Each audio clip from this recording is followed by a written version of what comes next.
Hitman एक बदमाश प्रणाली के साथ। अध्याय 831। ऊर्जा ढाल और रक्षा मंत्र के बावजूद। नूह ने पूछा, हाँ, कुछ भी तुम्हें नहीं बचा पाएगा। वे ऊर्जा तरंगें किसी भी चीज़ से होकर गुजरती हैं जिसमें आपकी ढालें, मंत्र और उस मामले में कुछ भी शामिल है। हेमंत के जवाब ने नूह को चौंका दिया। अगर हेमंत ने जो कहा वह सच था, जिसे नूह सच मानता था, तो डिवाइस से होने वाला नुकसान अकल्पनीय था। मंत्रों और साधना चरणों के कारण साधना के निचले चरणों में लोगों का एक समूह मजबूत साधकों के खिलाफ युद्ध में नहीं जाएगा। दिन के अंत में इन साधना चरणों ने विश्व शांति को एक नाजुक संतुलन में रखा। हालांकि यह उपकरण इसे हमेशा के लिए बदल देगा।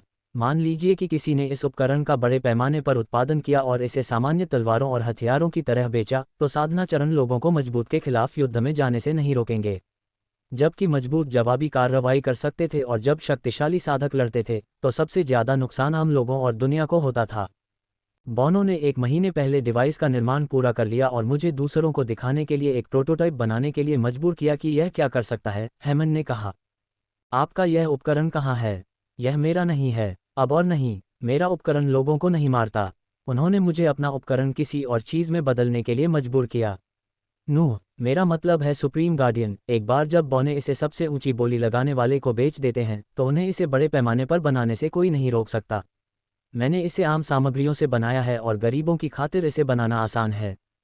नूह ने अपनी कनपटियां रगड़ी क्योंकि यह उससे कहीं बड़ी समस्या निकली जो उसने शुरू में सोचा था। वह डार्क लॉर्ड के हाथों में डिवाइस की कल्पना करने से खुद को रोक नहीं पाया। डार्क लॉर्ड पहले से ही अपनी सेना में शक्ति, प्रभाव और सैनिकों की संख्या के मामले में तेजी से बढ़ रहा था। एक बार जब डार्क लॉर्ड को हथियार मिल जाता, तो महान 8 कुलों के पास जो लाभ था वह अतीत की बात हो जाती। मुझे बताओ हेमंत, नूह आगे झुका, क्या आपको लगता है कि आपका डिवाइस हाफ इमॉर्टल या उससे ऊपर के लोगों को मार सकता है? नूह के सवाल के बारे में सोचने के लिए हेमंत एक पल के लिए चुप हो गया। सच कहूं तो हेमंत ने यह नहीं सोचा कि उसका डिवाइस सबसे शक्तिशाली को मार सकता है, बल्कि उसने सोचा कि उसका डिवाइस कितनी दूर तक संदेश भेज सकता है। सैद्धांतिक रूप से ये संभव है। आप जानते हैं, हाफ इमॉर्टल अवस्था में पहुंचने के बाद आपका शरीर शारीरिक और मानसिक दोनों तरह से बदलावों से गुजरता है। मैंने बोनो को अपने हथियार के खिलाफ अर्धअमर का इस्तेमाल करते नहीं देखा है, लेकिन पर्याप्त संसाधनों, समय और प्रतिभा के साथ वे इसे अर्धअमर के खिलाफ भी प्रभावी बनाने के लिए संशोधित कर सकते हैं। ये संभव है। हे भगवान, मैंने क्या किया है? हेमंत ने अपने आविष्कार से होने वाले संभावित खतरे को महसूस करते हुए, हौंकते हुए और हकलाते हुए कहा। समय, संसाधन और प्रतिभा ही बोनो के पास प्रचुर मात्रा में है। नूह ने आह भरी। मेरी बात सुनो सुप्रीम गार्जियन, तुम्हें इसे ढूंढना है और इसे नष्ट करना है। इसे डार्क लॉर्ड या उसकी सेना के खिलाफ इस्तेमाल करने के बारे में मत सोचो। इससे कुछ भी अच्छा नहीं होगा। नूह को इस बात का पक्का यकीन नहीं था, लेकिन उसने हेमंत से कोई वादा नहीं किया। इसके बजाय उसने हेमंत से सवाल किया, चलो बस इतना ही कहो कि मैं इसे ढूंढता हूं और नष्ट कर देता हूं जैसा कि तुमने कहा था। बोनो को हथियार को फिर से बनाने से कौन रोक रहा है? नूह ने पूछा। बोनो ने हथियार को भले ही डिज़ाइन न किया हो, लेकिन उन्होंने इसे अपने हाथों से बनाया है। अगर बोनो के साथ नूह का अनुभव कुछ था, तो वह जानता था कि वे बाद में हथियार बना सकते हैं। मेरे ब्लूप्रिंट, वे हथियार के साथ ही एक सुरक्षित तिजोरी में रखे हैं। अगर आप उन्हें नष्ट कर देते हैं, तो बोने इसे फिर से नहीं बना पाएंगे। ये बहुत जटिल है कि वे इसे अनुमान लगाकर दोबारा नहीं बना सकते। ये कहाँ है? नूह ने पूछा, ये देखने के लिए कि हेमंत ने अपना सिर हिलाया। मुझे केवल इतना पता था कि यह दालगरम में कहीं है। उन्होंने मुझे खिड़कियों वाला कमरा नहीं दिया ताकि मैं देख सकूं कि बाहर क्या हो रहा है। मैं उनके लिए एक कैदी था। कुछ मिनट बाद एलिसिया और नॉर्विन दालगरम के नक्शे के साथ कमरे में दाखिल हुए। उन्होंने नक्शे को नूह और हेमंत के बीच टेबल पर रख दिया। हेमंत, तुम हथियार और ब्लूप्रिंट का पता लगाने में हमारी मदद करने जा रहे हो। चलो हथियार के आकार से शुरू करते हैं, नूह ने कहा। ये कितना बड़ा है? क्या तुम एक कमरे में फिट हो सकते हो? हेमंत ने अपना सिर हिलाया। ऐसा लगता है कि तुम्हें एक हॉल की ज़रूरत है, वह भी एक विशाल हॉल की। हेमंत ने कहा, एक सिंहासन कक्ष की तरह। नूह ने कलम उठाई, उसे स्याही में भिगोया और नक्शे में कुछ क्षेत्रों को घेर लिया। उन सभी के पास ऐसे स्थान थे जहां सामान्य सिंहासन कक्ष की तरह बड़े हॉल थे। नॉर्विन की भौहें ऊपर उठ गईं, ये देखकर कि नूह ने वास्तव में बोने राजा के महल को घेर लिया था। आपने जिस प्रोटोटाइप का उल्लेख किया है, उसका आकार क्या है जिसे बोनो ने बनाया था? ये वास्तविक चीज़ की तुलना में छोटा है। पिछली बार जब मैंने इसे देखा था, तो यह एक गाड़ी के आकार का था। नूह ने अपनी साफ सुथरी ठुड्डी को रगड़ा। वे तनाव के बीच खुलेआम परिवहन नहीं कर सकते थे। हमारे लोगों ने इस पर ध्यान दिया होगा। उन्होंने भूमिगत सुरंगों का इस्तेमाल किया होगा। डेलगरम में नॉर्विन के असली रूप में बालों की तुलना में ज़्यादा भूमिगत सुरंगें थीं। जब कई 100 साल पहले बौने कल्पित बौनों के साथ युद्ध कर रहे थे तो उन्होंने कल्पित बौनों की नज़रों से बचते हुए हथियार और लोगों को ले जाने के लिए ये सुरंगें बनाई थीं। फिर युद्ध समाप्त होने के बाद उन्होंने पूरे राज्य में माल ले जाने के लिए इन सुरंगों का इस्तेमाल किया। समय के साथ कई भूमिगत मार्ग भूल गए और उनके नक्शे गायब हो गए। हालांकि अफवाह ये थी कि हानटोरम के पास अभी भी भूमिगत मार्ग का पूरा नक्शा है। अपनी कलाई के एक झटके से नूह ने एक पारदर्शी चर्मपत्र निकाला और उसे डेलगरम के नक्शे के ऊपर रख दिया। मोमबत्ती की रोशनी ने पूरे राज्य में चल रही रेखाओं के विभिन्न जालों को रोशन कर दिया। क्या मैं यही सोच रहा हूँ? नॉर्विन की आंखें चौंक कर चौड़ी हो गईं। हाँ, हर बौने की एक कीमत होती है, नूह ने कहा। जाहिर है, उसे बौने को रिश्वत देने पर गर्व नहीं था, लेकिन उसके पास कोई विकल्प नहीं था। दुर्भाग्य से उसने बौने को रिश्वत देने के लिए सोने के सिक्के नहीं बल्कि एक एहसान का इस्तेमाल किया था। इसलिए जब समय आया तो नूह को एहसान चुकाना पड़ा। नूह को लगा कि अगर वह सामूहिक विनाश के हथियार को गलत हाथों में जाने से रोक सकता है तो ये कीमत इसके लायक है। नूह ने भूमिगत सुरंग के नक्शे को डालगरम के नक्शे पर रखने के बाद उसने देखा कि जिस क्षेत्र में उसने पहले चक्कर लगाया था उसके नीचे कई सुरंगें चल रही थीं। नूह की मुस्कान के साथ एक मुस्कान भी घुल मिल गई जब उसने उस जगह का पता लगाया जहां बौने हथियार पकड़े हुए थे। उसे पता था कि बौने एम्बरक्रेस्ट के मनोरंजन जिले में नीलामी कर रहे थे। चून की प्रोटोटाइप एक गाड़ी के आकार का था, इसलिए उसने स्थापित किया कि उन्हें इसे सुरंगों के माध्यम से ले जाना था, और केवल एक घेरा हुआ स्थान एक सुरंग के माध्यम से थिएटर से जुड़ा था, शिपयार्ड। तुमने कहा था कि तुम्हारे कमरे में खिड़कियां नहीं थीं, है न? क्या आपने अपने कमरे में धातु पर जल्दी जंग लगते देखा है? नूह ने पूछा, हालांकि वह जानता था कि हेमंड का जवाब क्या होगा। धन्यवाद, आपने मुझसे पूछा। हाँ, बौने ज़्यादातर लकड़ी का इस्तेमाल करते थे, लेकिन जब मेरे आविष्कारों के लिए लोहे की ज़रूरत पड़ी तो वे वास्तव में मुझसे थोड़ा जल्दी जंग खा गए। ऐसा इसलिए था क्योंकि आप समुद्र के नज़दीक थे, नूह ने कहा। हेमंड को एहसास हुआ जब उसे पता चला कि बौने हथियार को सुरक्षित वातावरण में ले जाने के बारे में इतने अड़े क्यों थे। हेमंड को अपने आविष्कारों के बारे में जितना पता था उसमें लोगों को पढ़ने और नूह की तरह उनके व्यवहार का अनुमान लगाने के कौशल की कमी थी। नॉर्विन, टीम को इकट्ठा करो और उन्हें बताओ कि हम 10 मिनट में बाहर जा रहे हैं, नूह ने नॉर्विन को आदेश दिया। फिर उसने अपनी नज़र एलिसिया की ओर घुमाई। उसे सुरक्षित रखो। जहां तक बौनों का सवाल है, हेमंड दुर्घटना में मर गया। बाकी लोगों के लिए हेमंड मौजूद नहीं है। कोई बात नहीं, डार्क लॉर्ड या उसकी सेना यह नहीं जान सकती कि वह हमारे पास है। जिस क्षण हेमंड ने नूह को डार्क लॉर्ड का जिक्र करते सुना, वह कांप उठा। तुम्हें लगता है कि डार्क लॉर्ड मुझे निशाना बना सकता है? क्यों? हे भगवान, मैंने क्या किया? बकवास बकवास। हेमंड अपने पीछे कुर्सी पर गिर पड़ा। उसके पूरे शरीर में बेकाबू होकर कांपने के साथ ही उसे पसीने आ गए। अरे, उसे पैनिक अटैक आ रहा है, एलिसिया ने ठंडे स्वर में कहा। नॉर्विन वास्तव में आश्चर्यचकित था कि हेमंड जैसे बंधक ने भी डार्क लॉर्ड के बारे में इतना सुना था कि उसे पैनिक अटैक आ गया जब उसे पता चला कि डार्क लॉर्ड उसे निशाना बना सकता है। नॉर्विन के लिए यह देखना काफ़ी चौंकाने वाला था कि लोग डार्क लॉर्ड के नाम के उल्लेख मात्र से ही अपनी पैंट में पेशाब कर लेते हैं। घोस्ट द्वारा खुद को डार्क लॉर्ड के रूप में प्रकट करने और इथलिन के पूरे द्वीप को नष्ट करने के बाद कुछ लोगों ने उसे उसके नाम घोस्ट से संबोधित करने से भी इनकार कर दिया। अधिक से अधिक लोग इस डर परेड में शामिल हो रहे थे और उसे केवल डार्क लॉर्ड के रूप में संबोधित कर रहे थे। यहाँ तक कि कुछ संरक्षक भी इससे अछूते नहीं थे। नूह ने तुरंत गोली हेमंड के मुंह में डाल दी और उसकी नसों को शांत किया। 3 गोलियां। नूह ने 3 गोलियां इस्तेमाल की और वे काफ़ी शक्तिशाली थीं। फिर भी हेमंड ने उन्हें कैंडी की तरह खाया। आराम करो, गहरी सांस लो, नूह ने धीरे से हेमंड से कहा। हम तुम्हें सुरक्षित रखेंगे। वह तुम्हारे पास नहीं आएगा क्योंकि उसे नहीं पता कि तुम मौजूद हो। इसके अलावा वह राक्षसों की कब्र में है, इसलिए तुम यहाँ सुरक्षित हो। नूह के शब्दों ने किसी तरह हेमंड को शांत कर दिया। लोगों पर उसका एक खास प्रभाव था क्योंकि वह प्रकाश का देवता था। उसकी आभा सभी के लिए आशा और शांति ला सकती थी, ठीक उसी तरह जैसे माइकल की आभा हमारे डर और निराशा को दूर कर सकती थी। आपको जल्द ही हमारे सुरक्षित घरों में से एक में स्थानांतरित कर दिया जाएगा और कोई भी आपको फिर कभी परेशान नहीं करेगा। आप अपने आविष्कारों पर काम कर पाएंगे जो दुनिया को एक बेहतर जगह बनाते हैं, न कि इसके विपरीत करने वाले हथियारों पर। तुम मेरी बात मानो, नूह ने हेमंड से वादा किया। एलिसिया ज़्यादातर अभिभावकों को जानती थी और यहाँ तक कि एंड्रियास भी नूह से असहमत था। हेमंड की प्रतिभा को आम लोगों की मदद करने वाली चीज़ों का आविष्कार करने में बर्बाद करने के बजाय वे नए, ज़्यादा शक्तिशाली हथियार बनाना पसंद करेंगे जो उन्हें डार्क लॉर्ड के खिलाफ लड़ाई में बढ़त दिला सकें। डार्क लॉर्ड के बिना एक दुनिया आम लोगों सहित सभी के लिए एक बेहतर दुनिया थी। लेकिन नूह ने ऐसा नहीं सोचा। वह जानता था कि हेमंड की प्रतिभा से बनाए गए किसी भी हथियार का अंत में गलत हाथों में जाना तय है, खासकर तब जब लोगों को रिश्वत देना और ब्लैकमेल करना इतना आसान हो। नूह ये जोखिम नहीं उठाना चाहता था। हेमंड को शांत करने और उसे एलिसिया के साथ छोड़ने के बाद नूह और नॉर्विन कमरे से बाहर निकल गए और नूह के कमरे में लौट आए। अगला पड़ाव, डालगरम में शिपयार्ड। नूह ने अपने कमरे में टेलीपोर्टर सरणी को सक्रिय करने से पहले कहा। टेलीपोर्टेशन एरे के जरिए विंस्टन मैनर छोड़ने के बाद नूह मोमबत्तियों से जगमगाते एक खाली कमरे में दिखाई दिया। ये डालगरम में गार्जियन गिल्ड के सुरक्षित घरों में से एक था। गार्जियन गिल्ड के पास अंधेरे समुद्र को छोड़कर हर जगह सुरक्षित घर थे, जाहिर है। अनगिनत जटिल रून और प्रतीकों वाला एक गोलाकार चक्र नूह के पैरों के नीचे चमक रहा था। जैसे ही उसकी टीम एक एक करके कमरे में दिखाई दी, वह चक्र से बाहर निकल गया। हर कोई यहाँ है, नॉर्विन ने कहा।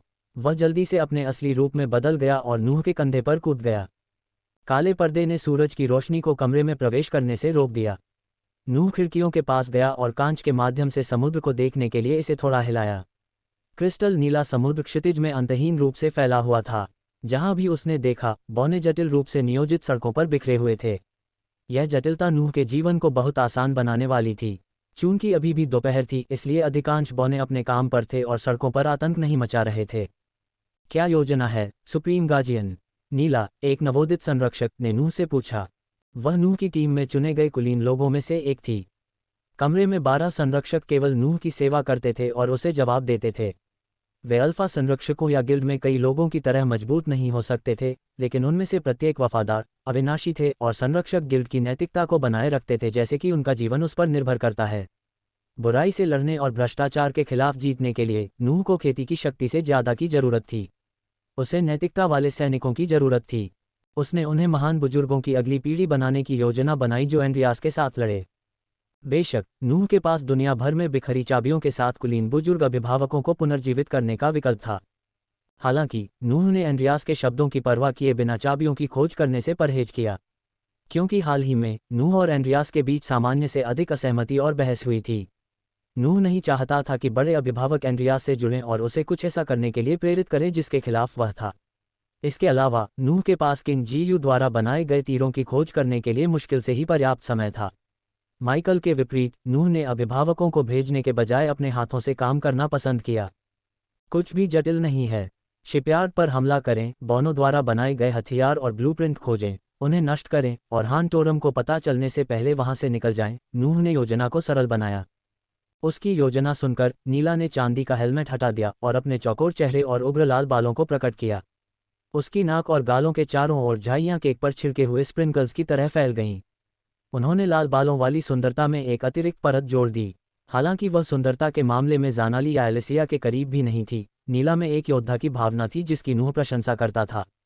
वह उसके लिए एक मूल्यवान संपत्ति और एक अच्छी दोस्त थी। लेकिन सुप्रीम गार्जियन, क्या हम सिर्फ ब्लूप्रिंट को नष्ट करेंगे या हथियार को भी? नीला ने पूछा। चांदी के कवच वाले सैनिकों ने नूह पर ध्यान केंद्रित किया, उसके जवाब का इंतजार करते हुए। उन्हें तुरंत जवाब देने के बजाय नूह ने खिड़की से नीले समुद्र को देखा। उसने शारीरिक और मानसिक दोनों तरह से शांति की भावना प्राप्त करने के लिए लयबद्ध लहरों पर ध्यान केंद्रित किया। दोनों, अगर हम ये हथियार लेते हैं तो कोई और इसका जवाब देगा। यह अंततः उन्हें एक और शक्तिशाली हथियार बनाने के लिए प्रेरित करेगा। फिर एक और जवाबी उपाय और एक और अधिक शक्तिशाली हथियार। अंततः यह एक चक्र बन जाएगा जब तक कि हमारे हाथों में युद्धों के अलावा कुछ नहीं होगा। यह इस बिंदु पर नाटकीय और मेरी कल्पना लग सकता है, लेकिन मैं आपसे वादा करता हूं, ऐसा होगा। नूह ने नीला को समझाया, एक पल के लिए रुका और जारी रखा। मुझे नहीं लगता कि डार्क लॉर्ड हथियार को नष्ट कर देगा। वास्तव में, वह इसे हमारे खिलाफ एक पल में इस्तेमाल करेगा। नॉर्विन ने नूह के कंधे पर आराम करते हुए कहा। बिल्कुल मेरी बात, मैं वह नहीं हूं, और हम किसी के खिलाफ ऐसी क्रूर हत्या मशीन का इस्तेमाल नहीं करेंगे जिसमें उसकी सेना के लोग भी शामिल हैं। वे सजा के हकदार हैं, मौत के नहीं, नोआ ने कहा। क्या मैं अपनी बात कह सकता हूं, सुप्रीम गार्जियन? नीला ने पूछा। नोआ ने सिर हिलाया। उसने हमेशा अपनी टीम को खुलकर बोलने दिया और उन्हें चुप कराने के बजाय उनकी बात सुनी। नोआ का मानना था कि एक प्रभावी टीम होने के नाते संचार बहुत जरूरी है। जब डार्क लॉर्ड के साथ अंतिम युद्ध आएगा तो लोग मरेंगे, सुप्रीम गार्जियन। दोनों पक्षों को हताहत होना पड़ेगा। मौतें अपरिहार्य हैं। ये हथियार वह बढ़त हो सकती है जिसकी हमें डार्क लॉर्ड के खिलाफ जरूरत है। युद्ध सैनिकों द्वारा जीते जाते हैं, हथियारों द्वारा नहीं। अगर आप खुद से ज्यादा किसी हथियार पर विश्वास करते हैं तो आपको खुद का पुनर्मूल्यांकन करने की जरूरत है, नोआ ने शांति से कहा कि वह वास्तव में किस पर विश्वास करता है। जाने से पहले हम कमरे में हाथी को कब संबोधित करने जा रहे हैं? नॉरविन ने अपनी नज़र नोआ की ओर घुमाई। क्या? नोआ ने पूछा। हमने कभी इस बारे में बात नहीं की कि डार्क लॉर्ड को नीलामी के बारे में पता था। हम जानते थे कि वाल्मास लापता हो गया था, संभवतः मर गया था, जिसे हान टोरम नीलामी में भाग लेने के लिए निमंत्रण मिला था, और हमें उसके शरीर पर कभी निमंत्रण नहीं मिला। आप और मैं दोनों जानते हैं कि सभी शवों पर गया लिखा हुआ था, नॉरविन ने कहा। अगर उसने उन्हें मार दिया तो इस बात की पूरी संभावना है कि वह नीलामी में भाग लेगी, सुप्रीम गार्जियन। हम सर्वर और डार्क क्वीन को खुद पकड़ सकते हैं। एक पत्थर में दो पक्षी, नीला ने सुझाव दिया, लेकिन नूह ने मुस्कुराते हुए इसे टाल दिया। जरा सोचिए कि अगर हम घोस्ट के जीवन के प्यार को पकड़ लें तो वह क्या करेगा? जरा सोचिए। नॉरविन ने एक पल के लिए अपनी आंखें बंद कर लीं और केवल मृत्यु और विनाश देखा। डर नॉरविन की रीढ़ की हड्डी में रेंग गया, बस कल्पना की कि डार्क लॉर्ड अपना क्रोध लाएगा जैसा कि नूह ने कहा। ये तो बताने की ज़रूरत नहीं है कि हम गया के बारे में बात कर रहे हैं। अगर उसे पकड़ना इतना आसान होता तो जानाली और नागालैंड ने अब तक ऐसा कर लिया होता। जब तक मुझे यकीन नहीं हो जाता कि उनमें से किसी को भी कोई पकड़ सकता है, मैं उन्हें पकड़ने की कोशिश करने का जोखिम नहीं उठाने वाला। इससे सिर्फ मौत ही हुई है। यही सबसे बड़ा कारण था कि एंड्रियास और नोआह के बीच हाल ही में इतनी बहस हुई। एक तरफ नोआह का मानना था कि डार्क लॉर्ड को पकड़ने की कोशिश करना समझदारी नहीं थी, बिना उसे रोकने का कोई तरीका खोजे। दूसरी तरफ एंड्रियास ने तर्क दिया कि जितना ज्यादा वे डार्क लॉर्ड को अकेला छोड़ेंगे, वह उतना ही मजबूत होता जाएगा और बाद में उसे पकड़ना उतना ही मुश्किल होगा। एक तरह से वे दोनों सही थे। माइकल के पिंजरे से भागने के बाद स्काईहॉल भी अचंभित रह गया, जिसे उसे नियंत्रित रखने के लिए डिजाइन किया गया था। न केवल वह भाग गया, बल्कि उसने पीटर को उसी पिंजरे के अंदर मार डाला जिसमें एलिसिया ने उसे रखा था। हर बार जब उन्होंने उसे पकड़ने की कोशिश की तो उनके हाथों पर और ज्यादा खून लगा। इसलिए नोआह ने डार्क लॉर्ड को तब तक रहने देने का फैसला किया जब तक कि वह उसे हमेशा के लिए रोकने का कोई तरीका न खोज ले। बहुत हो गई बात, चलो हम अपने हाथ में जो काम है उसे पूरा करें। नूह ने कमरे से बाहर जाने के लिए तैयार होते हुए अपने हाथ हिलाए। जब उसने डार्क लॉर्ड और गया के बारे में बात की तो उसने देखा कि सभी की आंखों में डर की एक झलक थी, जिसमें नॉरविन भी शामिल था। वह डर डार्क लॉर्ड का सबसे शक्तिशाली हथियार था और नूह जानता था कि उसे इस डर को तोड़ने का कोई रास्ता खोजना होगा। जब तक लोग डार्क लॉर्ड से डरते रहेंगे तब तक उनका दिमाग धोना और उन्हें अंधेरे पक्ष में ले जाना आसान रहेगा। सुरक्षित घर से निकलने के बाद नूह और उसकी टीम ने बिना किसी खास ध्यान आकर्षित किए समुद्र तक पहुंचने के लिए अंधेरी गलियों का इस्तेमाल किया। जैसे ही नूह रेत के सुनहरे कणों पर खड़ा हुआ, उसने चमकीले नीले रंग और फूले हुए बादलों से सजे शानदार आसमान को देखा, जो आसमान में अलग अलग आकृतियां बना रहे थे। देवी के समान सूर्य का चेहरा क्षितिज की शांत नौसेना की उंगलियों से आलिंगनबद्ध हो रहा था। रेत में छोटे छोटे क्रिस्टल सूरज की किरणों के सामने चमकते और टिमटिमाते हुए चमक रहे थे। विशाल समुद्र से दूर लहरों से सफ़ेद झाग धीरे धीरे सुनहरे किनारे पर इकट्ठा हो रहे थे। हर दृश्य और ध्वनि ने संयम और शांति की भावना को प्रेरित किया। अभिभावकों की शिकायत, स्क्रॉल की खोजबीन और एंड्रियास के व्याख्यानों की शोरगुल की अनुपस्थिति ने प्रभाव को और बढ़ा दिया। केवल लहरों के कभी न खत्म होने वाले संगीत के संपर्क में आने और अपने कमरे के बासी वातावरण के बजाय ताज़ी हवा में सांस लेने के लिए। इस दृश्य के प्रभाव का वर्णन करना आसान नहीं था, लेकिन ये केवल उसके दिमाग में अजीब तरह से समझा जा सकता था। उनकी टीम को चांदी के कवच के बजाय सामान्य कपड़े पहनने का आदेश दिया गया था, जो निश्चित रूप से बौनों का ध्यान आकर्षित करेगा। आखिरकार नूह समुद्र में पहुंच गया, जहां उसने कुछ बौने बच्चों को रेत के महल बनाते देखा। दुनिया की किसी भी चिंता के बिना खेलते बच्चों को देखकर नूह का दिल खुश हो गया। उन्हें देखकर उसे हथियार को और भी नष्ट करने की इच्छा हुई। अगर हथियार गलत हाथों में पड़ गया और उन्होंने इससे लोगों का कत्लेआम करना शुरू कर दिया तो इसका दोष अंततः बौनों पर पड़ेगा। कुछ बौनों द्वारा की गई किसी घृणा से भरे काम के लिए सभी बौनों को दोषी ठहराना उचित नहीं था। जब नूह समुद्र तट की शांति और विचारों में डूबा हुआ था तो बौने बच्चों में से एक ने नूह को देखा। उसने नूह की ओर हाथ हिलाया, लेकिन इंसानों के प्रति कोई घृणा या दुश्मनी नहीं दिखाई। ये वह दुनिया थी जिसे नूह हाल ही में बनाने की कोशिश कर रहा था, एक ऐसी दुनिया जहां एक दूसरे के प्रति घृणा और भय न हो। वास्तव में वह डार्क लॉर्ड और उसकी सेना से निपटने की तुलना में जातियों के बीच विवादों को सुलझाने और आम लोगों की मदद करने पर अधिक ध्यान केंद्रित कर रहा था। नूह ने बच्चे की तरफ हाथ हिलाया, जिससे बच्चे का चेहरा चमक उठा, जैसे किसी ने उसके सिर के अंदर मोमबत्ती जला दी हो। फिर इससे पहले कि दूसरे बच्चे नूह को देख पाते, वह अपनी टीम के साथ समुद्र में गायब हो गया। पैदल शिपयार्ड जाने के बजाय उन्होंने पानी के नीचे जाने का फैसला किया। इस तरह आश्चर्य का तत्व उनके पक्ष में होगा और वे बॉनो को हांटोरम को सतर्क करने से पहले पकड़ सकते हैं। हेमंड और उसने बॉनो को बनाने में जो हथियार मदद की वे किताबों में दर्ज नहीं थे। इसलिए भले ही गार्जियन गिल्ड ने घुसपैठ की हो और हथियार चुरा लिए हों, हांटोरम सीधे जवाबी कार्रवाई नहीं कर सकता था क्योंकि ऐसा कोई ऑपरेशन आधिकारिक तौर पर मौजूद नहीं है। हालांकि नूह ने गिल्ड को तस्वीर से बाहर रखने की योजना बनाई क्योंकि वह आखिरी चीज जो चाहता था वह गार्जियन गिल्ड और हांटोरम के बीच शीत युद्ध था। इस बिंदु पर गार्जियन गिल्ड द्वारा किया गया कोई भी संघर्ष डार्क लॉर्ड को किसी भी चीज से ज्यादा फायदा पहुंचाएगा। नूह और उसकी टीम तेज तैराक थे। वे कुछ ही मिनटों में पानी में बने शिपयार्ड तक पहुंचने में कामयाब रहे। लेकिन पानी से बाहर निकलने से पहले नूह ने अपनी आंखें बंद कर लीं, शिपयार्ड में बॉनो का पता लगाने के लिए अपने होश को इलाके में फैलाया। बिना किसी अंदाजे के कि उनके अधीन गार्जियन की एक टीम थी, बॉनो ने अपना रोजमर्रा का काम जारी रखा जिसमें जहाज और सामूहिक विनाश के हथियार बनाना शामिल था। पक्षी की नज़र से देखने पर शिपयार्ड को इस तरह से बनाया गया था कि वह एक विशाल टी जैसा दिखाई देगा। शिपयार्ड के बाईं ओर एक फ्रिगेट था जो लगभग बनकर तैयार हो चुका था और दूसरी तरफ एक युद्धक जहाज था। बॉने राजा के आदेश पर इन जहाज़ों का निर्माण कर रहे थे। हालांकि हांटोरम 8 महान कुलों में से एक था, लेकिन उनका नेता खुद राजा था, गार्जियन गिल्ड के विपरीत, जहां नेता कोई राजा नहीं था बल्कि उसे सुप्रीम गार्जियन कहा जाता था जो किसी राजा के अधीन नहीं था। इस बीच समुद्र की ओर फैले सीधे प्लेटफॉर्म पर जहाज बनाने के लिए जरूरी सामग्री थी। इसमें एक गोदाम और एक विशाल फौज था जिसमें गर्मी और राख का धुआं निकलता था। नूह बॉनो को अपने हथौड़ों से धातु पर वार करते हुए सुन सकता था। अपनी इंद्रियों की बदौलत उसने 6 बौनों को पहरे पर पाया। 2 बौने शिपयार्ड के किनारे खड़े होकर समुद्र को देख रहे थे। 2 और बौने फौज पर गश्त कर रहे थे, जबकि 2 अन्य बौने छत के दोनों ओर अपने क्रॉसबो के साथ खड़े थे। नूह शिपयार्ड में डॉक किए गए एक मालवाहक जहाज की ओर तैरा और धीरे धीरे पानी से बाहर निकला। सौभाग्य से मालवाहक जहाज एक छोटे मछली पकड़ने वाले जहाज के आकार का था और उसमें कोई बौना नहीं था। जहां तक नूह देख सकता था वह खाली था। मैं 6 बौनों को गिनता हूं, सर्वोच्च संरक्षक, नीला ने पानी से बाहर निकलने के बाद फुसफुसाया। अब मुझे मेरे पद या नाम से नहीं पुकारना, नूह ने नीला और दूसरों से कहा। बौनों को एक साथ बाहर निकालने के लिए खुद को तैयार करो। मेरे संकेत का इंतजार करो। जैसा तुम चाहो, नीला ने एक बार फिर पानी में उतरने से पहले कहा। उसकी टीम सक्षम थी और उसे हर बार उन्हें माइक्रो मैनेज करने की जरूरत नहीं थी। उन्होंने आपस में समन्वय किया और उन्हें ऐसी जगह पर तैनात किया जहां से वे ब्लो डार्ट से बौनों को बाहर निकाल सकें। इन डार्ट्स में नूह का खुद का मिश्रण, एक शक्तिशाली नॉकआउट सीरम मिला हुआ था। चूंकि ये सभी बौने शारीरिक सुदृढ़ीकरण चरण में थे, इसलिए उन्हें केवल एक छोटी खुराक का उपयोग करना था। क्या ये सच है कि बौना राजा केवल एक कोर फॉर्मेशन योद्धा है? जब उनका नेता केवल एक कोर फॉर्मेशन योद्धा है, तो वे महान 8 कुलों में से एक कैसे हो सकते हैं? नॉर्विन ने नूह से पूछा। बौनों को उनकी कमजोर साधना शक्ति से कम मत समझो। वे इसे कनेक्शन, धन और अपनी बेहतर बौने इंजीनियरिंग से प्रतिस्थापित करते हैं।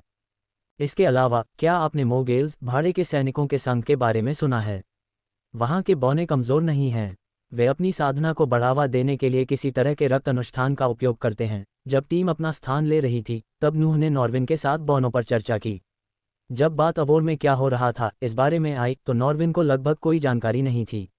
वह धीरे धीरे अवोर में शक्ति, गतिशीलता और अन्य रेसेस को सीख रहा था। इसलिए नॉर्विन संघ में कुछ लोगों को थोड़ा अज्ञानी लगा। नूह ने नीला और उसकी टीम को अपने अंगूठे उठाते हुए देखा। ये दर्शाता है कि वे अपनी स्थिति में हैं। वे उसके संकेत का इंतजार कर रहे थे, जबकि नूह एक तरफ झुक गया, बौनों पर एक और नजर डाली। फिर उसने अपनी उंगलियां चटकाईं, जिससे एक तेज चमक पैदा हुई। ये चमक ही संकेत थी, और जिस क्षण टीम ने इसे देखा, उन्होंने अपने ब्लोगन उठाए, उसमें फूंक मारी और हवा में एक तीर उछाला। आउच! ग्लिमी! बौनों में से एक ने अपनी गर्दन पर थपकी दी क्योंकि उसे डंक लगा। लेकिन उसके हाथ और गर्दन के बीच कुछ था। बौने ने इसे बाहर निकाला और देखा कि चांदी से बना एक छोटा सा तीर था। पलक झपकते ही सीरम ने काम करना शुरू कर दिया और बौनों ने अपनी आंखें ऊपर की ओर घुमाईं और फिर गिर पड़े। चलें, नूह ने टीम को आदेश दिया और पानी से बाहर निकलकर शिपयार्ड में भाग गया। हालांकि शिपयार्ड जहां बौने गुप्त हथियार बनाते हैं, उन्होंने बहुत अधिक बौनों को पहरेदारी के लिए नहीं रखा। उनका मानना था कि बहुत अधिक पहरेदार उस जगह पर अवांछित ध्यान आकर्षित करेंगे। इसलिए उनके पास बहुत कम पहरेदार थे और उन्होंने भूमिगत सुविधा के बारे में कभी अपना मुंह नहीं खोला, यहां तक कि जब वे नशे में थे। उनकी गोपनीयता ने नूह के पक्ष में काम किया। शिपयार्ड के अंदर उसने छत से लटके हुए अनगिनत जहाज के पुर्जे और विशाल जंजीरें देखीं।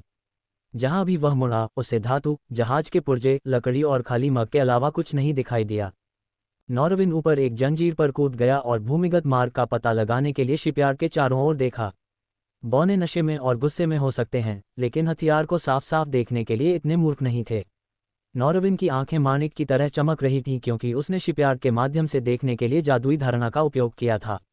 सब कुछ सामान्य और जगह से बाहर नहीं लग रहा था जब तक कि उसकी नज़र लकड़ी के बक्से के ढेर के पीछे छिपे एक लीवर से नीचे की ओर चलने वाली एक सुनहरी ट्रेन पर नहीं पड़ी। वहां नॉरविन ने लकड़ी के बक्सों की ओर अपनी उंगली से इशारा किया, जबकि नूह और टीम धीरे धीरे उस ओर बढ़ रहे थे। इस बीच उन्होंने देखा कि कुछ बौने उनकी ओर बढ़ रहे थे। वे कमरे में घुसते ही तेजी से नीचे गिर पड़े। नूह ने मुड़कर नीला को ब्लोगन के साथ देखा। उसकी प्रतिक्रिया इतनी तेज थी कि उसके साथियों में से किसी को भी एहसास नहीं हुआ कि उसने अभी अभी 2 ब्लो दागे हैं। नूह ने नॉरविन की ओर नज़र घुमाने से पहले स्वीकृति में सिर हिलाया। सबको मार डालो और मेरे पास आओ, नूह ने कहा। चूंकि नॉरविन का असली रूप छोटा था और वह बिना पकड़े गए शिपयार्ड में घूम सकता था, इसलिए नूह ने नॉरविन को बौनों को मार गिराने का काम सौंपा। अगर वह किसी तरह पकड़ा भी जाता तो बौने इसे संरक्षकों से नहीं जोड़ते। आखिरकार उन्होंने सिर्फ एक बंदर देखा था। बंदर होने की बात करते हुए नॉरविन ने अपने स्पेस रिंग से एक भूरी गोली निकाली और उसे अपने मुंह में डाल लिया। जैसे ही गोली पिघली, उसका सुनहरा फर मिट्टी के भूरे रंग में बदल गया। चमकदार सुनहरे फर के बिना वह एक सामान्य बंदर जैसा दिख रहा था। आगे बढ़ो, नॉरविन फुसफुसाया, मुड़ा और शिपयार्ड के बाईं ओर छलांग लगाई जहां वे एक फ्रिगेट बना रहे थे। मेरे पीछे आओ, नूह ने अपनी टीम से कहा क्योंकि वे धीरे धीरे बक्से की ओर बढ़ रहे थे। जब वे प्रत्येक के ऊपर बड़े करीने से रखे गए बक्से के ढेर तक पहुंचे तो नूह ने ढेर को थोड़ा सा हिलाया। लकड़ी के बक्से आश्चर्यजनक रूप से भारी थे, जिससे नूह को आश्चर्य हुआ कि अंदर क्या है। उन्हें बक्से हिले, जिससे चरमराहट की आवाज़ आई। फिर लीवर सामने आया। हालांकि ये सामान्य लीवर नहीं था जिसे नीचे खींचने पर दरवाज़ा खुल जाता था। इसके बजाय मोटी काली धातु से बने इस लीवर में कई छोटे गियर, नट और बोल्ट थे। इसके अलावा लीवर के बगल में 6 की होल थे। क्या हमें उन बौनों की तलाशी लेनी चाहिए? उनके पास चाबियां हो सकती हैं, नीला ने कहा। नूह ने सिर हिलाया क्योंकि टीम बौनों की तलाशी के लिए नूह से तेजी से दूर चली गई। कुछ मिनट बाद नीला और अन्य लोग नूह के पास वापस आए। दुर्भाग्य से वे खाली हाथ आए। हमें कोई चाबियां नहीं मिली, सुप्रीम गार्जियन। उनके पास केवल उनकी तलवारें और मग थे। नीला ने अपनी तलवार जैसी तीखी भौहें सिकोड़ी। उन्हें लगा कि खाली हाथ यहां आने से नूह निराश हो जाएगा। इसके विपरीत वह बस मुस्कुराया। ईमानदारी से उसे उम्मीद थी कि बौनों के पास प्रवेश द्वार की सुरक्षा के लिए किसी तरह का तंत्र होगा। अन्यथा किसी के लिए भी उनके गुप्त ठिकाने में प्रवेश करना बहुत आसान होगा। सौभाग्य से उसके लिए और दुर्भाग्य से बौनों के लिए नूह के पास एक आदिम ज्वाला थी। नूह के हाथों के ऊपर नाचती नीली लपटों से नीला का चेहरा चमक उठा। चाहे उन्होंने कितनी भी बार नीली लपटें देखी हों, उनके चेहरे पर अभी भी वही अचंभित भाव था जब नूह ने 1000वीं बार लपटें पैदा की। ज्वाला का संरक्षकों पर एक निश्चित प्रभाव था। स्वर्गीय लपटों में एक उज्ज्वल ऊर्जा थी जिसने उन्हें शांत, साहसी और निडर बना दिया। उनकी निगाहों के नीचे नूह ने स्वर्गीय लपटों की गेंद को लीवर की ओर बढ़ाया और गर्मी को चाबी के छेद में घुसने दिया। धातु धीरे धीरे लौ के रंग में नीला हो गया। इंच दर इंच स्वर्गीय लपटें ताले को पिघलाती गईं और फिर ताला क्लिक हुआ। नूह ने दरवाज़ा खोला। एक मंद रोशनी वाली सीढ़ी दिखाई दी जो बौनों के गुप्त ठिकाने की ओर जाती थी। लेकिन दरवाज़ा खोलने में एक दिक्कत थी। वे मनुष्यों और लंबी टांगों वाली प्रजातियों को ध्यान में रखकर नहीं बनाए गए थे। इसके बजाय ये बौनों के इस्तेमाल के लिए था। इसलिए द्वार केवल 4 फीट ऊंचा था। नूह नीचे झुका और द्वार में प्रवेश किया, उसके बाद उसकी टीम भी। वे सावधान थे कि जब तक वे हथियार और उसकी रखवाली करने वाले बौनों को नहीं ढूंढ लेते तब तक कोई आवाज़ न करें। लगभग 50 सीढ़ियां चढ़ने के बाद नूह सहित सभी को अपनी रीढ़ की हड्डी में ठंडक महसूस हुई। हेमंड मजाक नहीं कर रहा था जब उसने कहा कि हथियार आकार में बहुत बड़ा था। ये लगभग एक फ्रिगेट के आकार का था। इसकी तुलना में प्रोटोटाइप सिर्फ एक बच्चा था। हथियार को चालू करने की भी ज़रूरत नहीं थी, लेकिन अगर कोई बस एक छोर पर फूंकता तो घंटी के आकार का मुंह कई आम लोगों को मारने के लिए आवाज़ को इतना बढ़ा देता। अपने मुखौटे लगाओ, नूह ने टीम को आदेश दिया। उसने कई बौनों को देखा और पकड़े बिना उन्हें बाहर निकालने का कोई तरीका नहीं था। एक एक करके नूह की टीम ने एक पुतले के चेहरे जैसा दिखने वाला एक चीनी मिट्टी का मुखौटा लगाया। जब उन्होंने मुखौटे पहने तो उनके कान कुछ इंच बाहर की ओर बढ़े, जिससे वे नुकीले और एल्वेन जैसे दिखने लगे। नूह की टीम को देखने वाले तुरंत मान लेंगे कि वे मुखौटे पहने हुए एल्वेन हैं। बौने और एल्वेन सभी कारणों से एक दूसरे से नफरत करते थे और नूह को नहीं लगा कि ढेर में एक और जोड़ने से कोई खास फर्क नहीं पड़ेगा।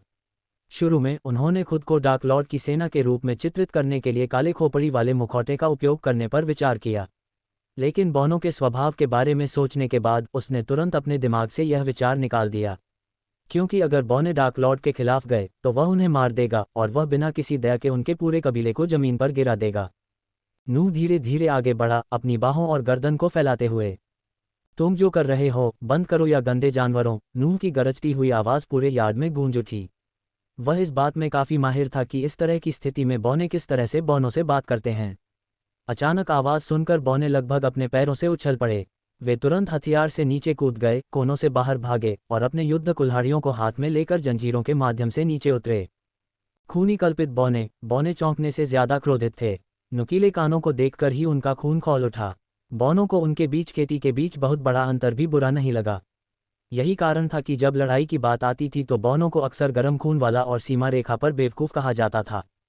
उन नुकीले कानों वाले कमीनों को मार डालो, बौनों में से एक ने जोर से चिल्लाते हुए अपना युद्ध कुल्हाड़ी उठाया। बौनों ने एक युद्ध घोष किया जो पूरे अंतरिक्ष में गूंज उठा। उन्होंने अपने जीवन की परवाह किए बिना नूह और उसके समूह पर हमला कर दिया। अपने क्षेत्र में नुकीले कानों को देखने मात्र से बौनों के अंदर कुछ मरोड़ उठा। जैसे ही एक बौने ने नूह पर अपनी युद्ध कुल्हाड़ी फेंकी, उनकी हत्या की मंशा आसमान छू गई। कुल्हाड़ी हवा में उड़ गई, लेकिन नूह ने बस अपनी कलाई हिलाई क्योंकि कुल्हाड़ी हवा में जम गई, घूम गई और सीधे बौने की ओर वापस उड़ गई। केवल बौना कुल्हाड़ी को रोक नहीं सका, ये सीधे बौने के सिर पर लगी, जिससे वह एक पल में बेहोश हो गया। नूह की टीम पलक झपकते ही अंतरिक्ष में बिखर गई। प्रत्येक ने अपनी गति मंत्र का उपयोग अपनी गति को इस हद तक बढ़ाया कि बौने उन्हें मुश्किल से देख पाए। घुसपैठियों को देखे बिना बौने अपनी कुल्हाड़ियों को आंख मूंद कर बाएं दाएं घुमाते रहे। चुप रहो और हम मादरचोदों से लड़ो, मैं उन्हें मरवाना चाहता हूँ। बौने जितनी जोर से चिल्ला सकते थे चिल्लाने लगे। अचानक एक बौना नीचे गिरने से पहले एक पल के लिए जम गया। यह इतनी जल्दी हुआ, एक पल वह ठीक था और अगले ही पल वह कोयले के ढेर की तरह जमीन पर गिर गया। अपने गिरे हुए साथियों तक पहुंचने के बजाय बौने नूह और उसकी टीम पर दहाड़ने लगे, जिन्हें बौने अब और नहीं देख सकते थे। तुमने क्या किया है? तुम्हें इसकी कीमत चुकानी पड़ेगी। बौने गुस्से में उबल पड़े क्योंकि उनकी आंखें ऐसी लग रही थीं जैसे वे अपनी जेबों से बाहर निकलने वाली हों। उनकी दहाड़ अंतरिक्ष में कहीं से भी सुनी जा सकती थी। जल्द ही बौने एक एक करके गिर गए। नूह बौनों पर और समय बर्बाद नहीं कर रहा था। उसने अपनी मुट्ठी से ही कई बौनों की सांस रोक दी। आखिरकार नूह और उसकी टीम ने हॉल में मौजूद हर बौने को मार गिराया और हथियार के सामने इकट्ठा हो गए। नीला ने कहा, बिना किसी उपद्रव के इसे नष्ट करने का कोई उपाय है? बहुत ज्यादा उपद्रव, मेरा मतलब है। नूह ने कहा, हथियार को नष्ट करने से पहले एक तिजोरी की तलाश करें। ये यहीं कहीं होनी चाहिए। नूह की टीम ने तिजोरी की तलाश में निकलने से पहले सिर हिलाया और नूह को हथियार के साथ छोड़ दिया। नूह ने हथियार के बारे में बेहतर समझ हासिल करने की उम्मीद में हथियार के चारों ओर घूमना शुरू कर दिया। उसे आश्चर्य हुआ कि हेमंत ने आग ऊर्जा के इस्तेमाल के बिना दो जगहों के बीच संदेशों का आदान प्रदान करने के लिए इस तरह के विचित्र उपकरण का आविष्कार कैसे किया। जैसे ही वह हथियार के पीछे पहुंचा, उसने एक दरवाज़ा देखा। नूह ने सोने की घुंडी घुमाई, दरवाज़ा खोला। जब दरवाज़ा खुला तो उसका चेहरा अंदर रखे जार से रोशन हो गया। जार से आने वाली बिजली की वजह से उसकी गर्दन के बाल खड़े हो गए। लगभग 50 जार थे और हर जार के अंदर बिजली के गोले थे। बोतल में बिजली, किसने सोचा होगा? नूह मुस्कुराया। नूह ने जार को बाहर निकालने की कोशिश की, लेकिन वे चुंबकीय क्षेत्र द्वारा अपनी जगह पर रखे हुए थे। तो यही हथियार को शक्ति देता है। आखिर इन बौनों ने बोतलों में बिजली कैसे पकड़ी? बौनों के बारे में कुछ भी कहें, उन्होंने अपने नवाचारों से नूह को चकित करना कभी बंद नहीं किया। माना कि बौनों की तुलना में हेमंत दूसरे स्तर पर था, लेकिन इसका मतलब यह नहीं था कि बौने अक्षम थे। ये सिर्फ कल्पित बौनों के प्रति उनकी नफरत थी जिसने उन्हें हेमंत का अपहरण करने के लिए मजबूर कर दिया। फिर भी नूह को लगा कि इस पूरी कहानी में उसे कुछ याद आ रहा है। वह ये नहीं बता पा रहा था कि वह क्या है, लेकिन उसके अंतर्मन ने मुझे बताया कि उसे कुछ याद आ रहा है, पहेली का एक महत्वपूर्ण हिस्सा। जब उसकी टीम जगह को उलट पुलट कर रही थी, एक तिजोरी की तलाश कर रही थी, नूह ने पावर कंपार्टमेंट से एक जार निकाला और उसे अपने स्पेस रिंग में रख दिया। उसे लगा कि यह बाद में काम आ सकता है। कंपार्टमेंट बंद करने के बाद नूह हथियार के चारों ओर घूमता रहा। जब उसने उसके चारों ओर पूरा चक्कर लगाया तो नीला उसके चेहरे पर गर्व भरी मुस्कान के साथ वापस लौटी। नीला ने कहा, हमें मिल गया। रास्ता दिखाओ। नूह ने राहत की सांस अंदर ली। उसे खुशी थी कि अब तक सब कुछ योजना के अनुसार चल रहा था। लाल बालों वाली सुंदरी नूह को एक छोटे से कमरे में स्थित तिजोरी तक ले गई। जब नूह ने चमकदार रोशनी वाले कमरे में प्रवेश किया तो उसका स्वागत एक लंबी ओक की मेज, बौनों को समायोजित करने के लिए पर्याप्त ऊंची कुर्सियां और चर्मपत्र और स्क्रॉल से भरे कई रैक ने किया। कमरे में रहने वाले किसी भी व्यक्ति को साफ सफाई की कोई परवाह नहीं थी। हर चीज़ अस्त व्यस्त पड़ी थी। अगर कोई कमरे में कुछ ढूंढ पाता तो यह चमत्कार ही होता। कमरे में घुसते ही जमीन पर पड़े चर्मपत्र और कागजों में सरसराहट होने लगी। नीला ने दीवार के अंदर बनी तिजोरी की ओर इशारा करते हुए नूह से कहा, वह वहाँ है। इस क्षेत्र में जाने के लिए जिस लीवर का इस्तेमाल किया गया था उसी तरह तिजोरी में भी कई कीहोल और छोटे गियर थे। अगर नूह ब्लूप्रिंट को बिना किसी नुकसान के पाना चाहता था तो उसे चाबियां ढूंढने की जरूरत होती। चूंकि वह यहाँ योजनाओं को नष्ट करने के लिए आया था, इसलिए वह तिजोरी के पास गया और कीहोल में स्वर्गीय लपटों की एक धारा भेज दी। कुछ ही पलों में पूरी तिजोरी मक्खन की तरह पिघल गई। फिर नूह ने अपना ध्यान बड़ी समस्या हथियार पर केंद्रित किया। नीला ने पूछा, आप इसे कैसे नष्ट करने की योजना बना रहे हैं? इनसे। उन्होंने नॉरविन की आवाज़ सुनी। जब वे दरवाजे की ओर मुड़े तो उन्होंने नॉरविन को अपने मानव रूप में उनकी ओर आते देखा। उसने अपने कंधे पर एक लाल ओक बैरल रखा हुआ था। विस्फोटक। मुझे यह एक कमरे में मिला। जाहिर है यह एक नए तरह का विस्फोटक है, अधिक शक्तिशाली और अधिक स्थिर। कम से कम यही मैंने बौनों से सुना था इससे पहले कि मैं उन्हें बेहोश कर दूं, नॉरविन ने कहा। इस बच्चे को हथियार में डालो और इसे धमाके से उड़ते हुए देखो। समस्या हल हो गई। नॉरविन ने बैरल को जमीन पर जोर से रखा, जबकि नूह की टीम लगभग कमरे से बाहर कूद गई। मैंने तुमसे कहा था, ये स्थिर है। बकवास करना बंद करो, नूह ने एक मनोरंजक मुस्कान के साथ कहा। मैं हथियार को नष्ट करने का ध्यान रखूंगा। तुम लोग आगे बढ़ो और बौनों को सुरक्षित जगह पर ले जाओ। मैं नहीं चाहता कि वे विस्फोट में फंस जाएं, नूह ने कहा। अगर यह माइकल होता तो वह बौनों को बचाने की जहमत नहीं उठाता। उन्होंने लोगों को मारने के लिए हथियार बनाए थे, इसलिए वे मरने के लायक थे। यही माइकल का तर्क होता। बौनों के लिए सौभाग्य से नूह माइकल जैसा प्रतिशोधी देवता नहीं था। वह दयालु था। जब हम उन्हें सुरक्षित जगह पर ले जाएंगे तो मैं तुम्हें संकेत दूंगा, नूह की टीम के साथ कमरे से बाहर निकलने से पहले नॉरविन ने कहा। उनके जाने के बाद नूह बैरल को हथियार तक ले गया। एक साधारण छलांग के साथ नूह हथियार के मुंह तक पहुंच गया और बैरल के चारों ओर एक रस्सी बांधने के बाद धीरे धीरे बैरल को नीचे लुढ़का दिया। नूह नॉरविन के संकेत की प्रतीक्षा में हथियार के चारों ओर मंडराता रहा। लगभग 5 मिनट बाद नूह ने दूर से दहाड़ सुनी। नूह अपनी नींद में उस दहाड़ को पहचान सकता था। वह अपने असली सुनहरे बबून रूप में नॉरविन था। केवल कुछ लोगों ने ही उसका असली रूप देखा था, जो 8 फीट लंबा था और देखने में काफी भयानक था। यह मेरी कतार है, नूह ने छत की ओर हाथ बढ़ाते हुए बुदबुदाया। फिर छत से प्रकाश की एक किरण निकली, जिससे नूह के भागने के लिए पर्याप्त चौड़ा छेद बन गया। वह धीरे धीरे विस्फोटक बैरल से बंधी रस्सी को हाथ में लेकर छेद की ओर बढ़ा। जब वह छत के छेद से कुछ मीटर की दूरी पर था तो नूह ने अपनी उंगलियां चटकाईं, क्योंकि चिंगारी रस्सी में उड़ रही थी। नीली आग ने तुरंत रस्सी को घेर लिया और एक नीले ड्रैगन की तरह रस्सी के माध्यम से यात्रा की। आखिरकार लौ नूह की नज़र से दूर हथियार में चली गई। कुछ पलों तक कुछ नहीं हुआ। नूह बस पूरी तरह से खामोशी में कुछ होने का इंतजार कर रहा था। हालांकि ये खामोशी कुछ पलों तक ही रही। धमाका। नूह ने एक धमाकेदार धमाके की आवाज़ सुनी। पलक झपकते ही हथियार के मुंह से आग की धारा बह निकली और हथियार के टुकड़े टुकड़े हो गए। विस्फोट की ताकत ने ही नूह को सीधे छेद से उड़ा दिया। नॉरविन ने जब कहा कि विस्फोटक ज्यादा शक्तिशाली था तो वह मजाक नहीं कर रहा था। एक बैरल ही एक विशाल हथियार को टुकड़े टुकड़े करने और पूरी इमारत को हिला देने के लिए पर्याप्त था। नूह ने खुद को वाकई भाग्यशाली महसूस किया कि उसने बैरल को हथियार के अंदर डाल दिया, बजाय इसके कि वह हथियार के बाहर विस्फोट करे। अगर ऐसा होता तो विस्फोट कई गुना ज्यादा शक्तिशाली होता और आसपास की इमारतों के साथ साथ पूरी इमारत को नष्ट कर देता। इमारत के ऊपर एक विशाल बादल बनाते हुए आसमान में काला धुआं उठ गया। नूह ने धुएं के बादल का अपने फायदे के लिए इस्तेमाल किया और उस जगह से उड़ गया। जब वह उड़ रहा था तो उसने देखा कि ज्यादा से ज्यादा बौने आग से दूर भागने के बजाय उसकी ओर भाग रहे थे।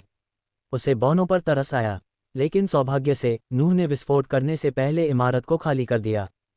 यहाँ उसका काम बिना किसी रुकावट के पूरा हो गया। अच्छी बात यह रही कि एंड्रियास ने अपनी सारी आत्मा ऊर्जा का इस्तेमाल करके नूह के लिए विशेष औषधि तैयार की।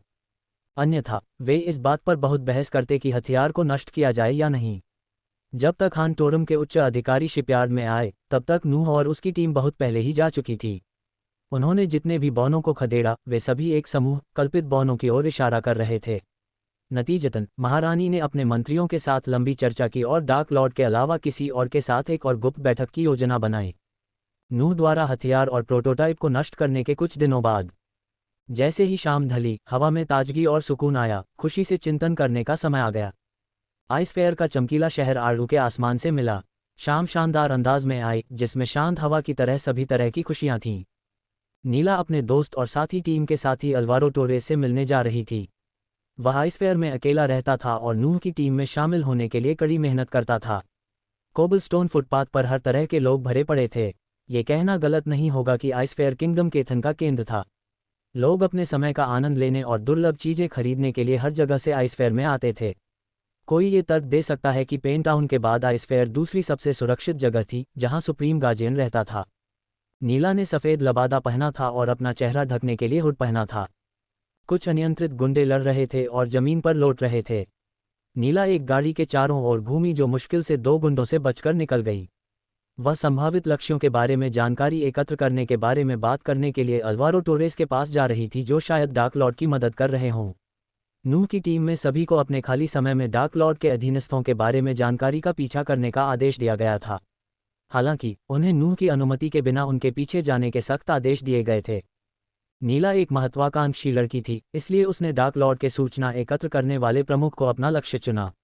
नूह और एलिसिया का मानना था कि डार्क लॉर्ड के अधीन कोई शक्तिशाली, जुड़ा हुआ और प्रभावशाली व्यक्ति काम कर रहा था, जो लोगों को उनके पाठ्यक्रम में भर्ती करने के साथ साथ जानकारी एकत्र करने के लिए जिम्मेदार था।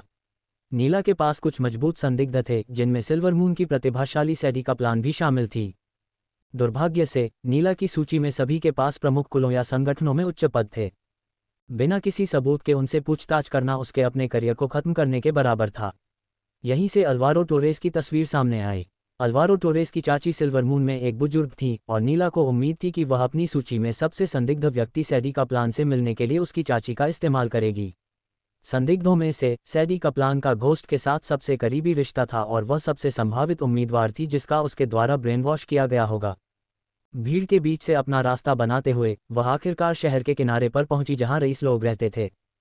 चमकीले क्रिस्टल के गोले अपनी चमकदार नीली रोशनी के साथ चौक को रोशन कर रहे थे, जब नीला बाईं ओर मुड़ी और सीधे उस रास्ते पर चली गई जिस पर टोरेस मैनर का साइन था। जून की शाम हो चुकी थी और ज्यादातर संरक्षक या तो शराबखाने में शराब पी रहे थे या खुद को आनंददायक गतिविधियों में डुबोए हुए थे, इसलिए टोरेस मैनर का रास्ता लोगों से खाली था। रास्ते के दोनों ओर आड़ू के पेड़ नीला के साथ थे, क्योंकि वह शांत और शांतिपूर्ण टहलने का आनंद ले रही थी। जल्द ही उसने सड़क के अंत में एक सुंदर मनो देखा। बाहर से टोरेस मनो आरामदायक लग रहा था। इसे अखरोट की लकड़ी से बनाया गया था और इसमें ग्रेनाइट की सजावट है। छोटी अष्टकोणीय खिड़कियां घर के समग्र रूप को जोड़ती हैं और घर में काफी विषम पैटर्न में जोड़ी गई हैं। मनो का आकार एल जैसा था। विस्तार घर के उस तरफ के अंत तक पहुंचने वाले लटकते लकड़ी के पैनलों में विस्तारित हुआ। दूसरी मंजिल पहली से बड़ी थी, जिसने घर के 2 तरफ एक स्टाइलिश ओवहन बनाया। इस मंजिल की शैली नीचे की मंजिल से थोड़ी अलग थी। मनो खुद एक खूबसूरत बगीचे से घिरा हुआ था, जिसमें कई छिपी हुई रोशनी थी जो रात में बगीचे को जीवंत बनाती थी। जैसे ही वह मनो के करीब पहुंची, उसने मनो के किनारे 2 बड़ी चिमनियां देखीं। उनसे धूसर धुआं निकल रहा था, जिससे नीला को संकेत मिला कि अल्वारो घर पर है। नीला ने दरवाज़ा खटखटाया। अल्वारो, नीला ने लकड़ी के दरवाजे को धीरे से थपथपाया। उसने अंदर से सरसराहट की आवाज़ सुनी, जैसे कि अल्वारो कुछ चर्मपत्रों में से कुछ खोज रहा हो। क्या मैंने किसी लड़की की आवाज़ सुनी? नीला ने खुद से पूछा। वह कसम खा सकती थी कि उसने अंदर से किसी लड़की की आवाज़ सुनी थी, लेकिन ऐसा नहीं हो सकता था क्योंकि अल्वारो अविवाहित था। अल्वारो, नीला ने फिर से दस्तक दी। इस बार उसने थोड़ा जोर लगाया। कुछ पलों तक नीला को कुछ भी सुनाई नहीं दिया। उसने धीरे से अपने लबादे के नीचे लटक रहे खंजर को पकड़ा। कुछ पलों की खामोशी भी उनके डर को दूर भगाने के लिए काफ़ी थी। सुप्रीम गार्डियन के कुलीनों के रूप में उनके पास चीज़ों को आसानी से लेने की सुविधा नहीं थी। डार्क लॉर्ड को कम से कम उम्मीद होने पर हमला करने के लिए जाना जाता था। इसलिए नीला के दिल और दिमाग को सबसे बुरे की आशंका थी। सौभाग्य से अल्वारो ने अपनी हमेशा की तरह मुस्कुराते हुए दरवाज़ा खोलते हुए उसके दिल और दिमाग को शांत कर दिया। अल्वारो एक भूरे बालों वाला नौजवान था जिसकी दाढ़ी घनी थी। वह न तो बहुत लंबा था और न ही बहुत छोटा, मध्यम कद का शरीर था। जब वह चांदी के कवच में नहीं था तो वह काले पतलून और ढीले ढाले सूती शर्ट जैसे साधारण कपड़े पहनता था, जिससे उसकी तराशी हुई छाती और मांसपेशियां दिखाई देती थीं। तुम वहां क्या कर रहे थे? नीला ने अल्वारो के उसे अंदर बुलाने का इंतजार नहीं किया। इसके बजाय उसने उसे एक तरफ धकेल दिया और खुद अंदर चली गई। एक बार जब वह कमरे में दाखिल हुई तो उसका स्वागत एक आरामदायक चिमनी, एक आरामदायक सोफा सेट और लकड़ी के फर्श पर बिछे एक फूले हुए कालीन से हुआ। कृपया अंदर आइए। अल्वारो ने आंखें घुमाते हुए उनके पीछे दरवाज़ा बंद किया। नीला ने खुद को सोफे में डुबोया और लबादा उतार दिया। मैं कसम खाता हूं कि मैंने वहां एक लड़की की आवाज़ सुनी। क्या तुम किसी को छिपा रहे हो, अल्वारो? नीला ने अल्वारो को चिढ़ाते हुए कहा। सोफे के नीचे देखो, अल्वारो ने अपनी आवाज़ में व्यंग्य के संकेत के साथ कहा। नीला आगे झुकी और सोफे के नीचे देखने का नाटक किया। मैंने एम्बरक्रेस्ट से शराब का एक क्रेट खरीदा है। तुम्हें एक मग चाहिए? अल्वारो ने कोने पर रसोई में जाते हुए पूछा। तुम्हारे पास बोनो से शराब खरीदने का समय कहाँ से आया? नीला ने पलट कर देखा कि अल्वारो लकड़ी के क्रेट से जैड की बोतल निकाल रहा था और उसमें से 2 बड़े मग में शराब डाल रहा था। शराब की मीठी सुगंध से उसके मुंह में पानी आ गया। अल्वारो ने 2 मग सोफे पर लाए और एक मग नीला को थमाकर उसके पास बैठ गया। चीयर्स, हम इसके हकदार हैं। अल्वारो ने नीला के मग से अपना मग टकराया। हाँ, हम वाकई इसके हकदार हैं। हमने दालगरम में काफ़ी गड़बड़ की। अच्छी बात यह है कि बोनो को पता नहीं है कि यह हम थे। वे अब कल्पित बोनो से और भी अधिक नफरत करेंगे, हालांकि मुझे नहीं पता कि वे उनसे और अधिक नफरत कैसे कर सकते हैं। नीला ने मग से एक लंबा घूंट लेते हुए बोनो द्वारा बनाई गई शराब का हर एक घूंट का आनंद लेते हुए कहा। उसकी जीभ में स्वाद कलिकाएं नाच उठीं और उसने पूरे दिल से उसका शुक्रिया अदा किया। मुझे बोनो को श्रेय देना होगा। वे अच्छी शराब बनाना जानते हैं। मैं बस यही चाहता हूं कि ग्रेसन हमारे साथ यहाँ होता। नीला ने हस्ताक्षर किए। ग्रेसन उन 2 अभिभावकों में से एक था जिन्होंने ऑक्स के आत्मविस्फोट में अपनी जान गंवा दी थी। अगर यह चांदी का कवच नहीं होता तो उस दिन और भी अभिभावक अपनी जान गंवा देते। वे कवच और उसमें उत्कीर्ण रून के लिए वास्तव में भाग्यशाली महसूस करते थे। ग्रेसन और कियान के लिए अल्वारो ने अपने मृत साथियों के लिए टोस्ट करते हुए अपना मग उठाया। और उस एहसान के बारे में? नीला की आवाज़ धीमी पड़ गई। ये चालू है। आपको आंटी टेगन की बदौलत सिल्वर मून बेवरेज पार्टी में आमंत्रित किया गया है। आप मुझ पर एहसान करते हैं और अगर आप किसी तरह से इसमें गड़बड़ी करते हैं तो आप मुझे नहीं जानते, अल्वारो ने हंसते हुए कहा। मैं तुम्हें गले लगाना चाहता हूँ। कृपया ऐसा मत करो। अल्वारो ने नीला के गले लगने से खुद को बचाने के लिए अपने दोनों हाथ उठाए। कृपया याद रखें कि दोषी साबित होने तक हर कोई निर्दोष है। आपको नहीं पता कि सैडी उसके साथ बिस्तर पर है या नहीं। नीला ने कहा। मैं उसकी आंखों में देखूंगी तभी। कुछ गपशप और अपने जीवन के बारे में चर्चा करने के बाद नीला ने जागीर छोड़ दी और रात को अच्छी नींद लेने के लिए अपने घर चली गई।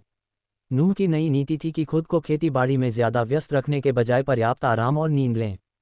अल्वारो ने कहा। वह चली गई है, हालांकि उसका घर खाली लग रहा था। अल्वारो के घर की मुस्कान गायब हो गई और उसके बजाय उसके चेहरे पर एक अंधेरा भाव छा गया। हवा का एक झोंका अल्वारो के पास से गुजरा और कमरे में आग और रोशनी लगभग बुझ गई। फिर घर के सबसे अंधेरे कोने से पूरी तरह काले कपड़े पहने एक छायादार आकृति उभरी।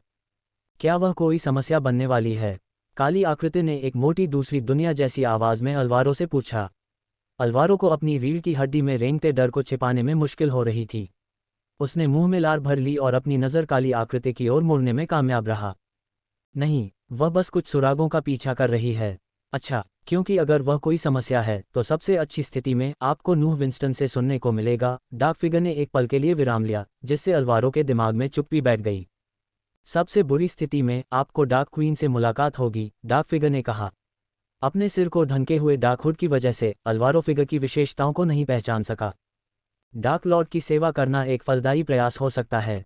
वह आपसे केवल आपकी वफादारी मांगेगा, बदले में आप इस दुनिया में कुछ भी पा सकते हैं, डार्क फिगर ने कहा, जबकि अल्वारो ने अपनी आंखें घुमाईं। मुझे बिक्री की बात मत बताओ।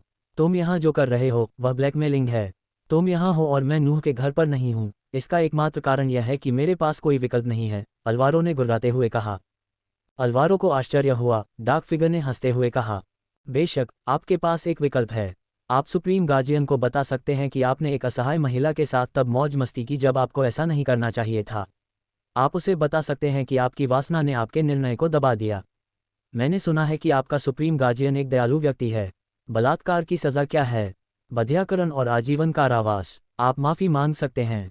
आपके पास हमेशा एक विकल्प होता है, अल्वारो के अंदर क्रोध से जलते हुए अंधेरे व्यक्ति ने कहा।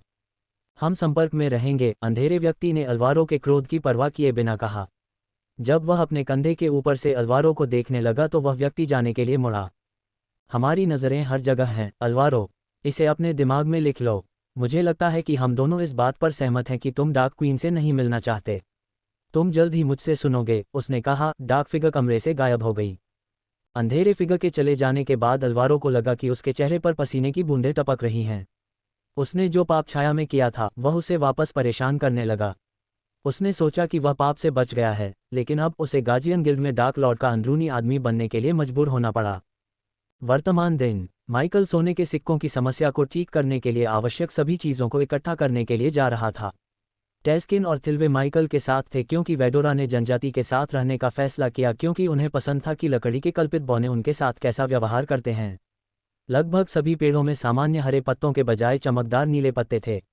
न केवल जंगल का नीला रंग बल्कि हवा में कुछ ताज़ा चीज़ जो सभी को सहज महसूस कराती थी। माइकल को लगा कि उसके आसपास का जंगल जीवंत था। यहाँ कोई शिकारी है? माइकल ने टेस्किन और थिल्वे से पूछा। टार के कैंपसाइट पर माइकल द्वारा मारे गए भेड़ियों को छोड़कर माइकल को कोई शिकारी जानवर नहीं मिला। माइकल ने जिन खरगोशों, लोमड़ियों और पक्षियों को देखा उनके शरीर चमकदार थे। वे छतरी की छाया में चमकते थे। वे आसपास हुआ करते थे। टेस्किन ने माइकल को जवाब देना शुरू किया। लेकिन जब से राक्षसों ने मदर ट्री पर कब्जा किया है, वे जंगल में और भी अंदर चले गए हैं। हम पर आक्रमण करने से पहले इस जगह पर सभी तरह के जीव जंतु रहते थे। आप जंगल में एक मिनट भी बिना किसी चीज़ की झलक देखे नहीं चल सकते। अब ये जीवन से बिल्कुल खाली लगता है, टेस्किन ने कहा। हो सकता है कि आप वहाँ कुछ लोगों से मिले जहाँ हम जा रहे हैं, मेरे स्वामी, थिल्वे ने कहा। उसने उसे डार्क लॉर्ड के बजाय मेरे स्वामी के रूप में संबोधित किया। माइकल को उम्मीद से पहले ही कल्पित बौने द्वारा डार्क लॉर्ड कहे जाने से काफ़ी थकान हो गई थी। इसलिए उसने उन्हें अपने अधीनस्थों और आदमियों की तरह उसे भी मेरे स्वामी कहने का आदेश दिया। पहले तो वुड एल्व्स अनिच्छुक दिखे, लेकिन माइकल के आदेश के बाद उन्होंने उसे संबोधित करने का तरीका बदल दिया। उन तीनों ने शांति से अपनी सैर का आनंद लिया। अपने साथ कल्पित बौनों के एक समूह को लाने के बजाय माइकल केवल थिल्वे और टेस्किन को लाया। ये जोड़ा सक्षम लग रहा था और जंगल को अपने हाथों की तरह जानता था। साथ ही माइकल दो वुड एल्व्स के बारे में और जानना चाहता था। तो यहाँ के मनुष्य मेरी या किसी अन्य देवता की पूजा करते हैं? माइकल ने पूछा। हम उनके बारे में ज़्यादा नहीं जानते, मेरे प्रभु। वे मात्र वृक्ष से बहुत दूर रहते हैं। हम उन्हें जल जनजाति कहते हैं, थिल्वे ने कहा। क्योंकि वे पानी के पास रहते हैं? माइकल ने पूछा और थिल्वे ने सिर हिलाया। मैं इस दुनिया को छोड़ने से पहले किसी दिन उनसे मिलना चाहता हूँ। थिल्वे और टेस्किन ने माइकल की आवाज़ सुनकर चलना बंद कर दिया। वे चिंतित होकर पीछे मुड़े। क्या आप हमें छोड़कर जा रहे हैं, मेरे स्वामी? थिल्वे की आंखों में आंसू आ गए। थिल्वे को डार्क लॉर्ड के सामने इस तरह से व्यवहार करते देख टेस्किन वास्तव में दंग रह गया था। वह एक लौह हृदय वाली योद्धा थी। उससे विवाह करने से पहले वह उनके कबीले की एक अल्फा थी। उसे अपना कमज़ोर पक्ष दिखाते देख टेस्किन को आश्चर्य हुआ। मैंने तुमसे कहा था, वहाँ एक पूरी तरह से नई दुनिया है जहाँ मुझे होना चाहिए। लेकिन डरो मत, मैं अक्सर तुमसे मिलने आऊँगा। जब समय आएगा तो मैं दुनिया को जोड़ने वाला एक प्रवेश द्वार बनाऊंगा ताकि लोग बीच बीच में यात्रा कर सकें, माइकल ने कहा। दूसरी दुनिया के बारे में बात करते हुए माइकल ने सोचा कि इस जगह को बिना बदमाश बिंदुओं का उपयोग किए कैसे छोड़ा जाए। किसी तरह माइकल को लगा कि इस दुनिया से बाहर निकलने का एक और तरीका है। पिछले डार्क लॉर्ड ने शायद उसके लिए कुछ छोड़ा होगा क्योंकि उसने माइकल को उसके मार्ग पर मार्गदर्शन करने के लिए बहुत सी चीज़ें छोड़ी थीं। भगवान की दुनिया? थिल्वे ने पूरी तरह से स्तब्ध चेहरे के साथ पूछा। एक गड़बड़ दुनिया की तरह जहां मेरे बहुत सारे दुश्मन हैं, माइकल ने हंसते हुए कहा। मजाक को छोड़कर मैं तुम्हें वहां ले जाने की योजना बना रहा हूं। लेकिन इससे पहले कि मैं यहां सब कुछ ठीक कर दूं, उदाहरण के लिए कपड़े, माइकल ने कहा। मेरे प्रभु, हमारे कपड़ों में क्या खराबी है? थिल्वे के भोलेपन भरे सवाल ने माइकल को लगभग हंसा दिया, लेकिन उसने मुस्कुराया और उन्हें रास्ता दिखाने का इशारा किया। लगभग 7 घंटे बाद सूरज धीरे धीरे क्षितिज की ओर उतर आया। कोई उम्मीद कर सकता है कि जंगल अंधेरा हो जाएगा, लेकिन इसके विपरीत उनके चारों ओर पेड़ और वनस्पतियां और भी चमकीली हो गईं। चमकदार पत्तियां, मशरूम और छालें जंगल को नियॉन लाइट की तरह रोशन कर रही थीं। माइकल ने अपनी यात्रा जारी रखने से पहले टेस्किन और थिल्वे को थोड़ा आराम करने दिया। जंगल में उनके पीछे पीछे चलते हुए उसे समय का पता ही नहीं चला। आखिरकार माइकल ने देखा कि धुंध का पर्दा धीरे धीरे उसकी नज़र में आ रहा है। हम उस जगह के करीब पहुंच रहे हैं, मेरे प्रभु, टेस्किन ने कहा। वह थोड़ा असहज और सीमा रेखा पर डरा हुआ लग रहा था। वे मात्र वृक्ष और उसकी सुरक्षा से बहुत दूर फंसे हुए थे। आमतौर पर वुड एल्व्स किसी भी कीमत पर जंगल में गहराई तक जाने से बचते थे। सभी जनजाति के बुजुर्गों ने जंगल में गहराई तक जाने पर रोक लगा दी क्योंकि उनका मानना था कि इससे वुड एल्व्स पागल हो जाते हैं। आगे बढ़ने से पहले इसे अपने चेहरे पर लगा लो, माइकल ने उन पर फिल्टरयुक्त काले रंग के फेस मास्क फेंके। वे तब तक थोड़े भ्रमित दिखे जब तक उन्होंने माइकल को खुद मास्क लगाते नहीं देखा। मास्क लगाने के बाद वे धीरे धीरे गिरे हुए लॉग और घुटने तक की वनस्पति के बीच से चले गए। वे जितने गहरे गए उन्हें नीले रंग के पेड़ की जगह उतनी ही लाल पत्तियां और पेड़ दिखाई दिए। किसी चीज़ ने पेड़ों को लाल कर दिया और माइकल ने भी यही मान लिया, जिससे जीव सो गए। उसने पेड़ों के चारों ओर देखा और खरगोश, लोमड़ी और यहाँ तक कि हरे बालों वाला बाघ भी पेट ऊपर करके जमीन पर सोता हुआ देखा। बाघ ने गुर्राहट की, तीनों से कुछ मीटर दूर सो रहा था। कोई अचानक शोर मत करो, टेस्किन ने थिल्वे को चेतावनी दी क्योंकि वह अपने आसपास के माहौल में घुलने मिलने के लिए नीचे झुका हुआ था। माइकल ने लकड़ी के कल्पित बौनों का पीछा किया और थोड़ी देर बाद उसे लगा कि वह राक्षसों की कब्र में वापस आ गया है, जहां सब कुछ लाल रंग का था, जैसे कि सब कुछ खून से लथपथ हो। उस सेकंड में एक भी आवाज़ नहीं सुनी जा सकती थी। भयानक सन्नाटा धीरे धीरे डर और चिंता में बदल गया। अगर माइकल उनके साथ नहीं होते तो टेस्किन और थिल्वे पीछे मुड़ जाते और तुरंत इस जगह से भाग जाते, लेकिन उनके सर्वशक्तिमान भगवान के साथ होने से उन्हें आगे बढ़ने के लिए पर्याप्त साहस मिला। वे धीरे धीरे सोते हुए बाग के पास से चले गए और एक छोटे से तालाब पर पहुंचे। क्रिस्टल साफ पानी में लाल लाल परिवेश के साथ साथ काले सितारों वाले चांदी के मशरूम भी दिखाई दे रहे थे। माइकल की आंखें चमक उठी क्योंकि ये मशरूम ही थे जिन्हें वह सबसे ज्यादा ढूंढ रहा था। जितने हो सके उतने मशरूम तोड़ो, माइकल ने कहा और जमीन से एक मशरूम तोड़ने के लिए नीचे झुका। माइकल ने जब इसे जमीन से उखाड़ा तो सिल्वर मशरूम ने ऐसे चीख मारी जैसे कि उसका कोई मुंह हो। ये मशरूम जंगल की छायादार छत के नीचे उगते थे, जबकि जामुन जंगल के पत्तेदार गुंबद के नीचे रत्नों की तरह पक रहे थे। उनके पैरों के नीचे घास कुरकुरी थी। माइकल ने जो भी पेड़ देखा वह गगनचुंबी इमारत की तरह ऊंचा था। अच्छा हुआ कि वेदोरा यहाँ नहीं था, वरना वे चांदी के बर्फ के टुकड़ों की तरह चमकने वाले फलों को तोड़कर खाने की कोशिश करते। जंगल में ताज़ा और जैविक गंध आ रही थी। माइकल का मुखौटा भी जंगल की प्राकृतिक बासी गंध को फिल्टर में घुसने और उनके नथुने में प्रवेश करने से नहीं रोक सका। जो कोई भी जंगल और पौधों के बारे में नहीं जानता था वह कुछ जंगली नाशपाती चुनकर खाने के लिए ललचाता था। हालांकि माइकल अपने आसपास के जंगल में कुछ भी खाने से बेहतर जानता था, क्योंकि हर एक पेड़, फल और पौधा एक जहरीली धुंध फैला रहा था जो मस्तिष्क को किसी तरह के कोमा में डाल देगा जब तक कि वे मर न जाएं। सो रहे जीवों ने मृत्यु से बचने के लिए आंशिक प्रतिरक्षा प्रणाली विकसित कर ली थी, लेकिन वे नशे में होने से नहीं बच सके। थिल्वे और टेस्किन ने माइकल के हाथ की हरकत का अनुसरण किया और मशरूम को ठीक उसी तरह उखाड़ा जैसे उसने किया था। उन्होंने मशरूम को एक ढेर में रख दिया, ये सोचते हुए कि वे उन्हें जनजाति तक कैसे पहुंचाएंगे। जब थिल्वे और टेस्किन मशरूम की कटाई कर रहे थे, माइकल लाल छाल वाले पेड़ों के पास गया और उन पर उगने वाले काले पतंगे को खुरचकर हटा दिया। माइकल ने धरती पर सुना हुआ गाना गुनगुनाया जब वह पतंगे को कांच के जार में इकट्ठा कर रहा था। उसके अंदर रहने वाला छोटा किमियागर एक पूरी तरह से नई औषधि बनाने के लिए नई सामग्री इकट्ठा करने में बेहद खुश था, जो हमेशा के लिए गरीबी को खत्म कर देगी। ये औषधि एक नई दवा के रूप में काम करेगी जो लोगों को नशे में डाल देगी, जबकि उनके भौतिक शरीर को प्रभावित नहीं करेगी। दूसरे शब्दों में, इस औषधि को लेने से शारीरिक रूप से कुछ भी नहीं बदलेगा। उपयोगकर्ता को केवल कुछ समय के लिए मन को सुन्न करने वाला आनंद और नशा महसूस होगा और अधिक लालसा होगी। चूंकि माइकल ड्रग डीलर नहीं था, इसलिए उसने लालसा और आग्रह को दूर करने के लिए एक मारक बनाने की योजना बनाई। इसके अलावा माइकल ने इस औषधि को हास्यास्पद रूप से महंगा बनाने की योजना बनाई ताकि केवल अमीर और कुलीन लोग ही इसे खरीद सकें। इस तरह आम लोग उस नई सनसनीखेज दवा से बच जाएंगे जो वह बनाने वाला था। ये केवल सिक्का प्रवाह को सक्षम करने के लिए एक अस्थायी उपाय था। उसका अंतिम लक्ष्य वैध व्यवसायों और होटल श्रृंखलाओं में निवेश करना था, न कि ड्रग्स का कारोबार करना। यहाँ तक कि डार्क लॉर्ड के भी मानक और सीमाएं थीं। आखिरी चीज़ जो वह चाहता था वह थी उसकी खूबसूरत दुनिया की सड़कों पर नशेड़ियों का झुंड घूमना। उसने नोआ को मैजेस्टिक और हेड्स को बंद करने के लिए दोषी ठहराया, जिसने उसे ड्रग उद्योग में जाने के लिए मजबूर किया। जब वे जंगल में शांतिपूर्वक जड़ी बूटियां और विभिन्न सामग्री की कटाई कर रहे थे, थिल्वे के कान फड़कने लगे। उसने तुरंत मशरूम की कटाई बंद कर दी, पीछे मुड़ी और देखा कि टेस्किन धीरे धीरे अपने धनुष की ओर बढ़ रहा है। ऐसा लग रहा था कि उसने वही सरसराहट सुनी थी जो उसने अभी कुछ देर पहले सुनी थी। टेस्किन और थिल्वे ने अपने कंधे पर देखा और देखा कि माइकल शांति से ब्लूबेरी चुनते हुए घूम रहा था। मेरे प्रभु, टेस्किन ने माइकल का ध्यान आकर्षित करने की कोशिश करते हुए फुसफुसाया। कुछ हमारे पास आ रहा है। हाँ, मुझे पता है, माइकल ने शांति से टेस्किन को उत्तर दिया। भूरे रंग की बोरी जिसमें माइकल ने ब्लूबेरी रखी थी, मशरूम के ढेर के साथ गायब हो गई। फिर वह थिल्वे और टेस्किन की ओर चला गया। पीछे हटो, मैं इससे निपट लूंगा, माइकल ने कहा। लकड़ी के कल्पित बौनों के विपरीत, माइकल अपने एक्स-रे दृष्टि के माध्यम से जानवर को उनके पास आते हुए देख पा रहा था। थिल्वे और टेस्किन ने एक अजीब सी कुतरने की आवाज़ सुनी। जल्द ही उनकी नाक फड़कने लगी क्योंकि हवा में खून की बदबू आने लगी। उन्होंने ये देखने की कोशिश की कि क्या हो रहा है, लेकिन पत्ते और पेड़ों ने उनकी दृष्टि को अवरुद्ध कर दिया। लेकिन माइकल सब कुछ देख सकता था। जानवर सोते हुए बाघ पर दावत उड़ा रहा था, जो 1 इंच भी नहीं हिला। बाघ हवा में घुले तत्वों के कारण बहुत अधिक नशे में था।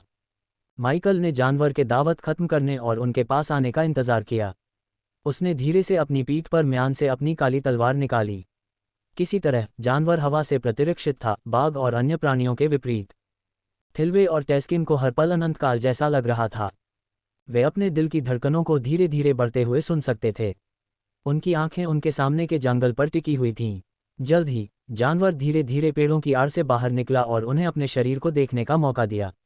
थिल्वे और टेस्किन एक कदम पीछे हट गए। जानवर ने माइकल को धरती पर मौजूद कोमोडो ड्रैगन की याद दिला दी। ये लंबी पूंछ, मजबूत और फुर्तीली गर्दन और मजबूत अंगों वाला एक येज छिपकली था। जानवर की जीभ लाल, कांटेदार और खून से लथपथ थी। इसकी त्वचा पत्थर के रंग की थी और इसमें अलग अलग बड़े बड़े तराजू थे। सस जानवर ने उन पर फुफकार मारी, लेकिन अपनी नज़र माइकल पर टिकाए रखी। किसी तरह जानवर को लगा कि तीनों में से असली खतरा माइकल था। शायद उसके हाथ में तलवार थी, या शायद उसने खुद जानवर को धमकाया था। माइकल को लगा कि आज किस्मत उसके साथ है। सामग्री इकट्ठा करते समय उसने मारक के बारे में सोचा। एंटीडोट बनाने के लिए उसे ऐसी चीज़ की ज़रूरत थी जो उसके आसपास की हवा से स्वाभाविक रूप से प्रतिरक्षित हो। यहीं पर जानवर की भूमिका आए। अगर उसे जानवर का मांस और खून मिल जाए तो वह बिना किसी समस्या के एंटीडोट बना सकता था। माइकल ने अपनी काली तलवार कसी। कोई भी व्यक्ति ये देखकर आश्चर्यचकित हो सकता है कि उसके मुंह में 3 ड्रैगन उसकी बाहों के चारों ओर लिपटे हुए हैं, जैसे कि वे जीवित हों और अधिक पकड़ प्रदान करते हों। उसने अपनी दूसरी तलवार नहीं निकाली, बल्कि एक का उपयोग करके जानवर को काटने और टुकड़े करने का फैसला किया। कदम दर कदम जानवर माइकल की ओर बढ़ा।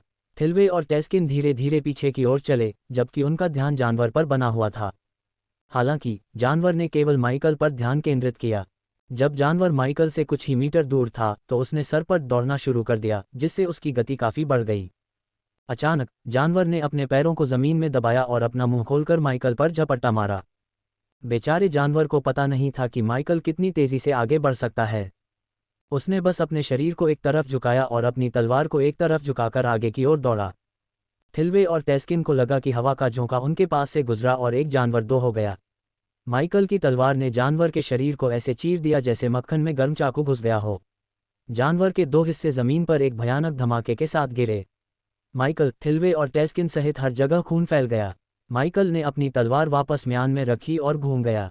जानवर बड़े करीने से कटी हुई मछली की पट्टियों जैसा दिख रहा था, सिवाय इसके कि उसमें ज्यादा खून, बाघ के टुकड़े और आंतें थीं। हालांकि लकड़ी के कल्पित बौने इस बात से हैरान थे कि जानवर कितनी जल्दी मर गया, लेकिन वे उसके मृत शरीर को देखकर घृणा नहीं करते थे। इससे माइकल को पता चला कि इन लकड़ी के कल्पित बौनों ने इससे भी बदतर चीजें देखी हैं। अच्छा है, वे नर्म खून वाले नहीं हैं, माइकल ने खुद से कहा। उसने अपनी कलाई को खंजर की तरह हिलाया और उसके हाथ में एक कांच का जार दिखाई दिया। फिर माइकल शरीर के 2 हिस्सों के पास बैठ गया और जानवर के दिल, मांस को काट दिया और उसके खून को जार में इकट्ठा कर लिया। एक बार फिर माइकल को सिस्टम से नफरत हो गई, क्योंकि उसे कोई अनुभव अंक नहीं दिया गया। लेकिन फिर बिना किसी खेती के स्तर वाले प्राणी को मारना चींटी पर पैर रखने जितना आसान था। यह कोई चुनौती या रोमांच नहीं था। जानवर के शरीर के अंगों को इकट्ठा करने के बाद माइकल ने अपना ध्यान सामग्री पर केंद्रित कर दिया। क्या हम जारी रखें? माइकल ने पूछा, क्योंकि थिल्वे और टेस्किन वास्तविकता में वापस आ गए। उन्होंने मशरूम इकट्ठा करना जारी रखा। घंटों बिना किसी सूचना के बीत गए। माइकल ने क्षणिक शांति और चुप्पी का आनंद लिया। आखिरकार माइकल ने पर्याप्त मशरूम चुने और पर्याप्त सामग्री एकत्र की, जिससे उसका पोषण व्यवसाय कुछ महीनों तक चल सके। ये समय उसके लिए सोने के सिक्के कमाने और निष्क्रिय आय उत्पन्न करने के लिए निवेश करने या व्यवसाय बनाने के लिए पर्याप्त होगा। ये पर्याप्त है, माइकल ने कहा। थिल्वे और टेस्किन पसीने से तरबतर थे। कार्य ने उन्हें काफी थका दिया। यदि आप बुरा न माने मेरे प्रभु, आप इन सभी के साथ क्या करने की योजना बना रहे हैं? वे जहरीले लगते हैं, टेस्किन ने माइकल से पूछा। वे जहरीले हैं, लेकिन थोड़े से जादू से मशरूम को कुछ खास में बदला जा सकता है, माइकल ने तालाब की ओर टहलते हुए उत्तर दिया। उसने क्रिस्टल साफ पानी में अपना चेहरा धोया। फिर उसने जनजाति में लौटने का फैसला किया। वापस जाते समय माइकल ने उन्हें विपरीत दिशा में ले जाने के बजाय उनका नेतृत्व किया। उसने जनजाति में वापस जाने का रास्ता याद कर लिया। टेस्किन और थिल्वे ने अपने आसपास सावधानी से देखते हुए उसका पीछा किया। लगभग 1 घंटे तक शांति और शांति से चलने के बाद माइकल ने गति धीमी कर दी। लाल जंगल उनसे बहुत पीछे था और वे जगमगाते नीले पेड़ों वाले जंगल के हिस्से में दाखिल हुए। कुछ गड़बड़ है मेरे प्रभु, टेस्किन ने माइकल से पूछा। इस पेड़ पर चढ़ो और वहीं रहो, माइकल ने अपने बगल में ऊंचे पेड़ की ओर इशारा किया। टेस्किन और थिल्वे हैरान थे, लेकिन उन्होंने अपने भगवान से सवाल नहीं करने का फैसला किया। टेस्किन ने सिर हिलाया और पेड़ से अपनी पीठ सटा ली, अपनी पत्नी को ऊपर की ओर बढ़ाया और थिल्वे की मदद से पेड़ पर चढ़ गए। उन्होंने पेड़ की शाखाओं और छेदों का इस्तेमाल ऊपर पहुंचने के लिए सीढ़ियों के रूप में किया। माइकल पेड़ के सहारे इस तरह झुका हुआ था मानो वह किसी का इंतजार कर रहा हो। अचानक कहीं से एक तीर हवा में उछला, नसों, पत्तियों और पौधों को छेदता हुआ। तीर माइकल की कलाई पर लगा, जहां उसने ओलंपस पहना हुआ था। ऐसा नहीं लगा कि जिसने भी तीर चलाया वह निशाना चूक गया, बल्कि उसने ओलंपस को सटीक निशाना बनाया। लेकिन इससे पहले कि तीर ओलंपस को लगे और उसे टुकड़े टुकड़े कर दे, माइकल ने ओलंपस से बस कुछ इंच की दूरी पर तीर को पकड़ लिया। पेड़ की सबसे ऊंची शाखा पर बैठने पर थिल्वे और तास्किन दंग रह गए। जहां तक वे देख सकते थे वहां कोई नहीं था, फिर भी तीर कहीं से आया था। तुम अच्छे निशानेबाज हो, मैं तुम्हें यह मानता हूं, माइकल की आवाज़ जंगल में गूंज उठी। अफसोस है कि तुम उतने अच्छे नहीं हो जितना तुम खुद को समझते हो, माइकल ने कहा। वह तीर या उसे चलाने वाले के बारे में बेपरवाह था। जब से उसने राक्षसों की कब्र पर कदम रखा, उसे लग रहा था कि कोई उसका पीछा कर रहा है। हालांकि पर्यावरण स्कैनिंग को कुछ भी महसूस नहीं हुआ, लेकिन उसकी सहज बुद्धि ने उसे बताया कि उसका पीछा किया जा रहा है। फिर भी उसकी सहज बुद्धि सही साबित हुई। वूश, माइकल ने सीटी बजती हवा की आवाज़ सुनी, क्योंकि एक और तीर दूसरी दिशा से आ रहा था। एक सेकंड भी नहीं बीता था कि एक और तीर पिछले तीर की विपरीत दिशा से जंगल में उड़ गया। माइकल ने दोनों तीरों को ठीक समय पर पकड़ लिया, इससे पहले कि वे ओलंपस से टकराते। आप जो भी हैं, आप एक निष्पक्ष लड़ाई चाहते हैं, क्या मैं सही हूं? माइकल ने पूछा। क्रिस्टल से निकलने वाली आग ऊर्जा ने माइकल की आवाज़ को इस हद तक बढ़ा दिया कि उसके आसपास के जीव डर के मारे तितर-बितर हो गए। तीर रुक गए। फिर माइकल ने तीर फेंक दिए और अपनी कलाई से ओलंपस को हटा दिया। उसे लगा कि जिसने तीर चलाया था वह सब कुछ देख रहा था। माइकल ने ओलंपस को जमीन पर रख दिया और उस व्यक्ति के खुद को दिखाने का इंतजार करने लगा। उनके ऊपर सन्नाटा छा गया।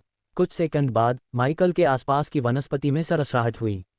थ्राइव और टेस्किन ने देखा कि कोई बड़ी और काली चीज उनके पास आ रही है। वह आकृति छाया में छिपी हुई थी और छाया का उपयोग करके खुद को छिपा रही थी। जंगल कितना भी रंगीन क्यों न हो, वे जंगल के साथ पूरी तरह से घुल मिल गए थे। वहीं ऊपर रहो, माइकल ने टेस्किन और थिल्वे से कहा जब वे स्थिर रहने और माइकल को छायादार आकृति को संभालने देने के लिए अनिच्छुक लग रहे थे। जब आकृति अंततः छाया से बाहर निकली तो सरसराहट की आवाज़ें तेज होती गईं। थिल्वे और टेस्किन चौंक गए। सीधे शब्दों में कहें तो वे दंग रह गए। यह एक विशाल काला तेंदुआ था जो अपने दो पैरों पर एक इंसान की तरह चलता था। जब काला तेंदुआ सावधानी से माइकल की ओर बढ़ा तो माइकल शांत रहा, लेकिन उसने सुरक्षित दूरी बनाए रखी। जब टेस्किन और थिल्वे ने करीब से देखा तो काले तेंदुआ में पहले से ज्यादा मानवीय विशेषताएं थीं। उसका चेहरा एक तेंदुआ और चमकदार काले फर वाला था, लेकिन उसकी मांसपेशियां और अंग तेंदुआ की तुलना में ज्यादा मानवीय दिख रहे थे। उसकी काली पूंछ हवा के साथ हिल रही थी। काले तेंदुआ की आंखें हत्या के इरादे से चमक रही थीं। माइकल तेंदुआ से निकलती जानलेवा वासना को महसूस कर सकता था। मैंने तुम्हें पहले कहाँ देखा था? माइकल ने अपनी ठुड्डी रगड़ी। माइकल को कितना शांत देखकर काला तेंदुआ और भी ज्यादा क्रोधित हो गया। हालांकि उसकी आंखों के अलावा ब्लैक पैंथर के दिल में क्रोध को किसी और चीज ने नहीं दिखाया। यह एक अनुभवी योद्धा की विशेषता थी। माइकल को इस बात का यकीन था। वे दोनों धीरे धीरे आंख से संपर्क बनाए रखते हुए एक घेरे में चलने लगे। माइकल ने अपनी उंगलियां चटकाईं और उसकी आंखें चमक उठीं। तुम तनुलिया वलरेन के साथ थे, अदृश्य अंगरक्षक। मुझे पता था कि मैंने तुम्हें कहीं देखा है, माइकल ने कहा। लेकिन तुम्हारी आंखों में जो क्रोध है वह व्यक्तिगत लगता है, जैसे मैंने किसी ऐसे व्यक्ति को छीन लिया हो जिसे तुम प्यार करते थे। मुझे मत बताओ कि तुम तनुलिया से प्यार करते थे, माइकल ने हंसते हुए कहा। नहीं, माइकल ने अपना सिर हिलाया। ये बहुत ज्यादा है। जेकब, ब्लैक पैंथर ने आखिरकार अपना मुंह खोला। उसकी आवाज़ बहुत मोटी और कर्कश लग रही थी। चूंकि इटोनिस में कोई जानवर नहीं था और टेस्किन और थिल्वे ने कभी उसे नहीं देखा था, वे पूरी तरह से चौंक गए। उनका भगवान मांसपेशियों से लदे 7 फीट के राक्षस की तुलना में छोटा लग रहा था। फिर भी उन्होंने डार्क लॉर्ड की आंखों में कोई डर नहीं देखा। ऐसा नहीं कि उन्हें उम्मीद थी कि कोई देवता बिल्ली से डरेगा। जेकब, माइकल ने अपना सिर झुकाया, नाम याद करने की कोशिश करते हुए। माफ करें, मुझे कुछ पता नहीं, माइकल ने कंधे उचका दिए। बेशक, माइकल को जैकोब याद था। भले ही वह नाम न जानता हो, लेकिन ब्लैक पैंथर की समानता माइकल से मिले सिर्फ एक व्यक्ति से थी, जिसने गया का शिकार करने की कोशिश की थी और लगभग सफल हो गया था। सब कुछ समझ में आने लगा सिवाय इसके कि यह ब्लैक पैंथर न केवल राक्षसों की कब्र में घुसने में कामयाब रहा बल्कि यहाँ भी आ गया। मैं तुम्हें फिर याद दिला दूंगा, भूत। ब्लैक पैंथर ने माइकल को डार्क लॉर्ड के बजाय उसके नाम से संबोधित किया। गायब होने से पहले वह नागालैंड की रानी गया का पीछा कर रहा था। क्या तुमने उसे मार दिया? ब्लैक पैंथर ने पूछा। माइकल समझ गया कि ब्लैक पैंथर कुछ बंदिशें चाहता था। वह एक अच्छा ट्रैकर हो सकता है, लेकिन वह जैकोब का शरीर नहीं ढूंढ सकता था क्योंकि माइकल ने उसे जलाकर राख कर दिया था। जिस क्षण वह गया का पता लगाने के लिए सहमत हुआ, उसने अपनी किस्मत खुद ही तय कर ली।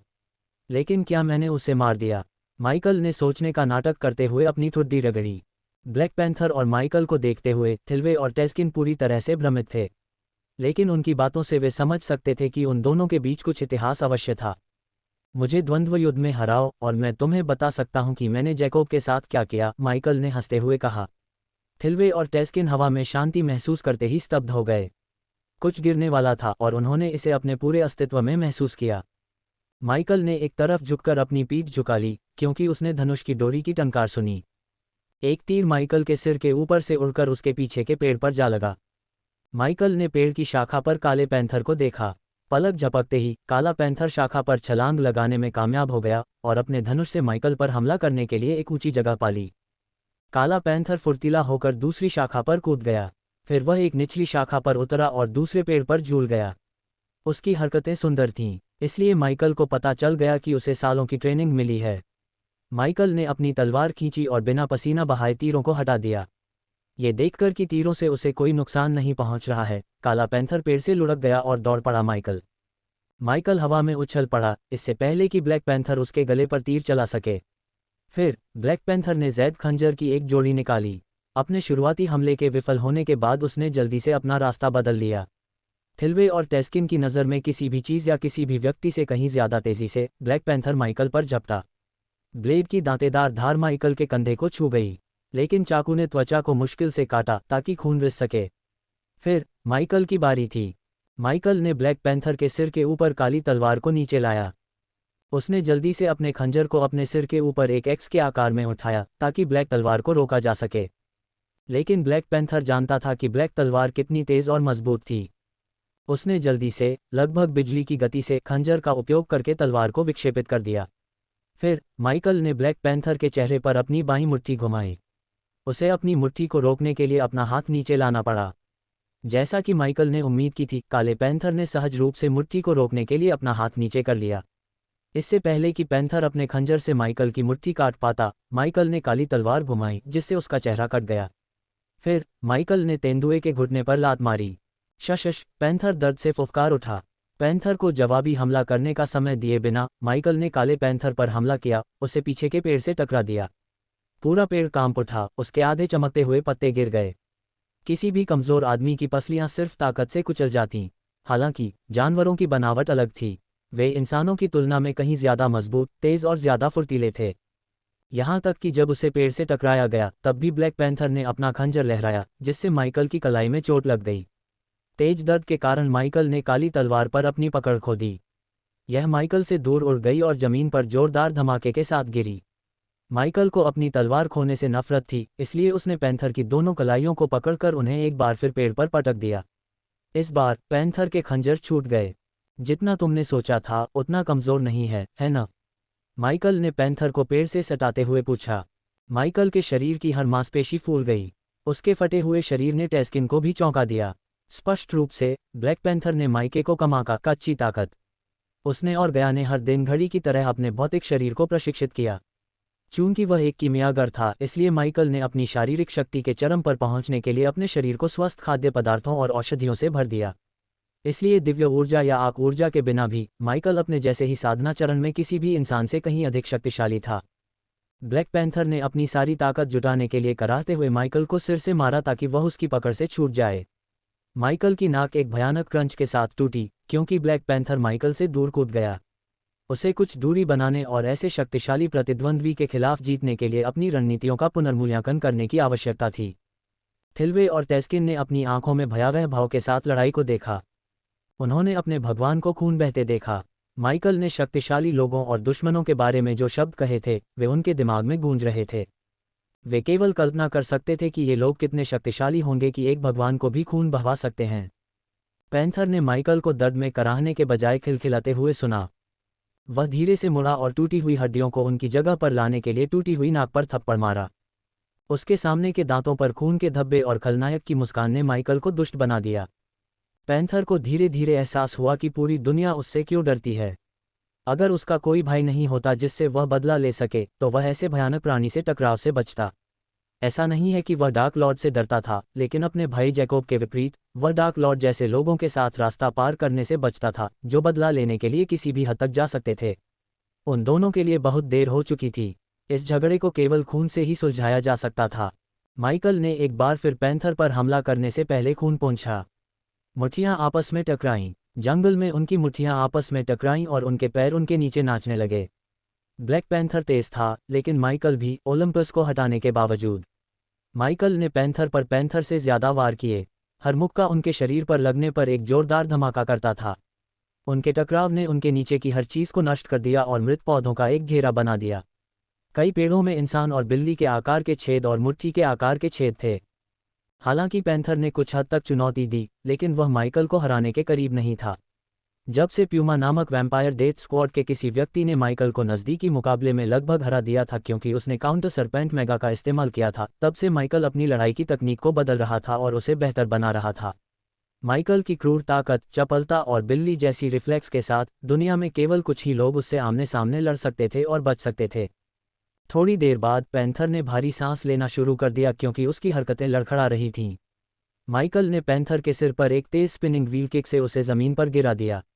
जब माइकल पैंथर के पास पहुंचा तो पैंथर ने अपने फर के नीचे छिपे एक छोटे ब्लेड से माइकल को मारने की कोशिश की, लेकिन माइकल ने ब्लेड को लात मारी और अपने घुटनों से उसका हाथ जमीन पर दबा दिया। सब खत्म हो गया, माइकल ने कहा।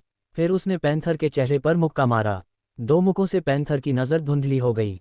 माइकल ने कोई दया नहीं दिखाए और पैंथर को मुक्का मारता रहा जब तक कि उसकी मुट्ठी में दर्द नहीं होने लगा।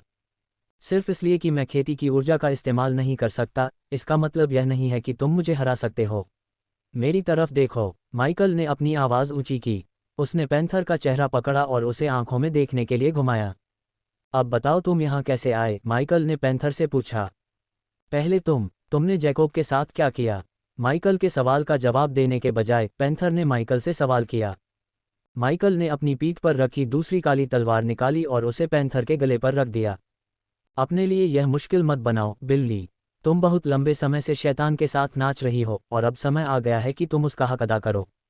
जाओ, मुझे मार डालो, लेकिन मैं तुम्हें तब तक कोई जवाब नहीं दूंगा जब तक तुम मुझे यह नहीं बता दोगी कि तुमने जैकोब के साथ क्या किया। सिस्टम, उसे स्कैन करो। माइकल ने अपने मन में सिस्टम को आदेश दिया। उसे सिस्टम से पूछने से नफरत थी क्योंकि उसने पहले ही लोन ले रखा था और जितना ज्यादा वह मांगेगा उतना ज्यादा उसे चुकाना होगा। फिर भी पैंथर ने माइकल को कोई विकल्प नहीं दिया, बल्कि माइकल पैंथर को बंद नहीं करना चाहता था। स्कैनिंग शुरू की गई। आश्चर्यजनक रूप से सिस्टम ने कोई बदमाश अंक नहीं मांगे। इसके बजाय इसने पैंथर को स्कैन करना शुरू कर दिया। केवल माइकल को दिखाई देने वाली प्रकाश की किरण पैंथर के सिर से पैर तक शरीर को छूती हुई गुजरी। अचानक माइकल ने पैंथर की छाती पर एक चमक देखी। जब प्रकाश गायब हो गया तो पैंथर की गर्दन के चारों ओर दो मोतियों वाली एक चेन चमक उठी। प्रत्येक मोती एक सिक्के के आकार का था और उस पर एक बिल्ली का चेहरा उकेरा गया था। पैंथर ने माइकल की आंखों में कुछ अजीब देखा। ऐसा लगा जैसे उसकी नज़र सीधे उसकी आत्मा को घूर रही थी। पैंथर भागने की कोशिश करते हुए छटपटाया। माइकल ने अदृश्य हार को पकड़ लिया और जब वह उसे फाड़ने वाला था तो उसने उसे पकड़ लिया। पैंथर की गर्दन पर हाथ रखते ही माइकल को अपनी रीढ़ की हड्डी में ठंडक महसूस हुई। उसके शरीर की हर कोशिका उसे पैंथर से दूर भागने के लिए चिल्ला रही थी, और माइकल ने ठीक वैसा ही किया। वह पैंथर से दूर लुढ़क गया। अचानक एक भंवर दिखाई दिया, ठीक उसी जगह जहां माइकल एक सेकंड पहले था, और पैंथर को सीधे उसमें खींच लिया। उस पल माइकल ने जो अंतरिक्ष विकृति महसूस की वह उसने पहले कभी महसूस नहीं की थी। पलक झपकते ही पैंथर और भंवर हवा में गायब हो गए। लानत है, माइकल ने टेलीपोर्टेशन पोर्टल को कोसा, लेकिन उसने अपने हाथ में कुछ महसूस किया। जब उसने नीचे देखा तो उसने अपनी हथेली में एक सिक्का देखा। बिल्ली के चेहरे वाला चांदी का सिक्का उसके हाथ में एक मंद चमक बिखेर रहा था। यह आपके घर का रास्ता है, होस्ट सिस्टम ने कहा। यह क्या है? माइकल ने सवाल पूछा। वह लगभग भूल गया था कि थिल्वे और टेस्किन उसे ऊपर से देख रहे थे। प्रश्न का उत्तर देने के लिए सिस्टम का स्तर बहुत कम है। सिस्टम के जवाब ने माइकल को निराश कर दिया। मैं इसका उपयोग कैसे करूं? माइकल ने अपना प्रश्न रोक दिया क्योंकि उसे अचानक पिछले डार्क लॉर्ड द्वारा छोड़ी गई तांबे की अंगूठी याद आ गई। उसे लग रहा था कि तांबे की अंगूठी सिक्के का उपयोग करके एक पोर्टल खोल सकती है, लेकिन यह उसके लिए सिद्धांत का परीक्षण करने का समय नहीं था।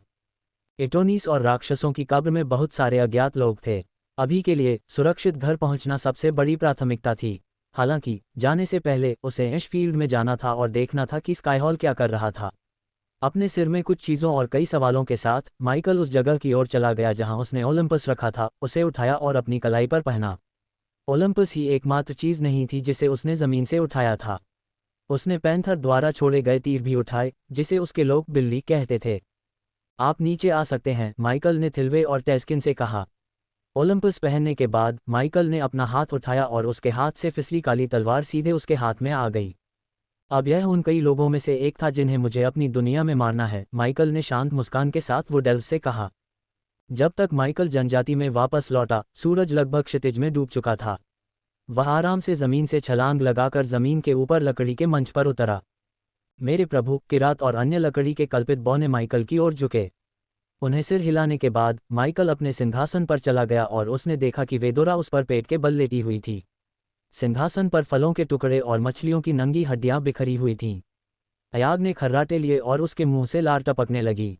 माइकल ने उन्हें सिंहासन से उठाया और अपना हाथ ऊपर उठाया, तभी हवा का एक झोंका सिंहासन के पास से गुजरा। हवा के झोंके ने उसके सिंहासन को साफ कर दिया। माइकल सिंहासन पर गिर गया और उसने पैंथर से उठाया हुआ सिक्का निकाला। वह सिक्के से तब तक खेलता रहा जब तक कि अयाग, सबा और कैन ने धीरे धीरे अपनी आंखें नहीं खोलीं। सबा ने उसकी आंखों से नींद मिटाई। जब उनकी दृष्टि साफ हुई तो उन्होंने माइकल के माथे पर काली रेखाएं देखीं। ये स्पष्ट था कि जब वे दावत उड़ा रहे थे और भगवान की तरह रह रहे थे तो उसे कुछ परेशानी हुई थी। वह क्या है? अयाग ने अपने हाथ में सिक्के को देखते हुए पूछा। सबा ने अपनी नज़र घुमाई। उसने सिक्के के अंदर से एक अजीब सी चमक आती देखी। क्या तुम्हें वह जानवर याद है जिसने जानाली की ओर से गया को पकड़ने की कोशिश की थी? माइकल ने वेदोरा से पूछा। उसका क्या? मुझे मत बताओ कि वह किसी तरह जीवित है, अयाग ने भौहें सिकुड़ी। उसके कबीले का कोई व्यक्ति मेरे पीछे पीछे यहाँ आया। ये सिक्का उसका है, माइकल ने कहा। सबा का जबड़ा थोड़ा खुला। उन सभी ने अपने सवालों और शंकाओं को अपने दिमाग के कोने में धकेल दिया और माइकल से पूछा कि क्या हुआ था।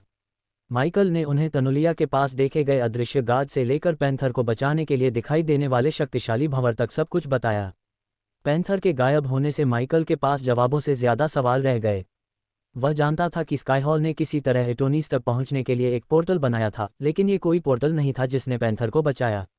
किसी ने भंवर बनाया था और वे नहीं चाहते थे कि माइकल के पास सिक्के हों। डार्क लॉर्ड ने कहा कि राक्षसों की कब्र में राक्षसों को मारने से कुछ कमीने और मजबूत हो जाएंगे।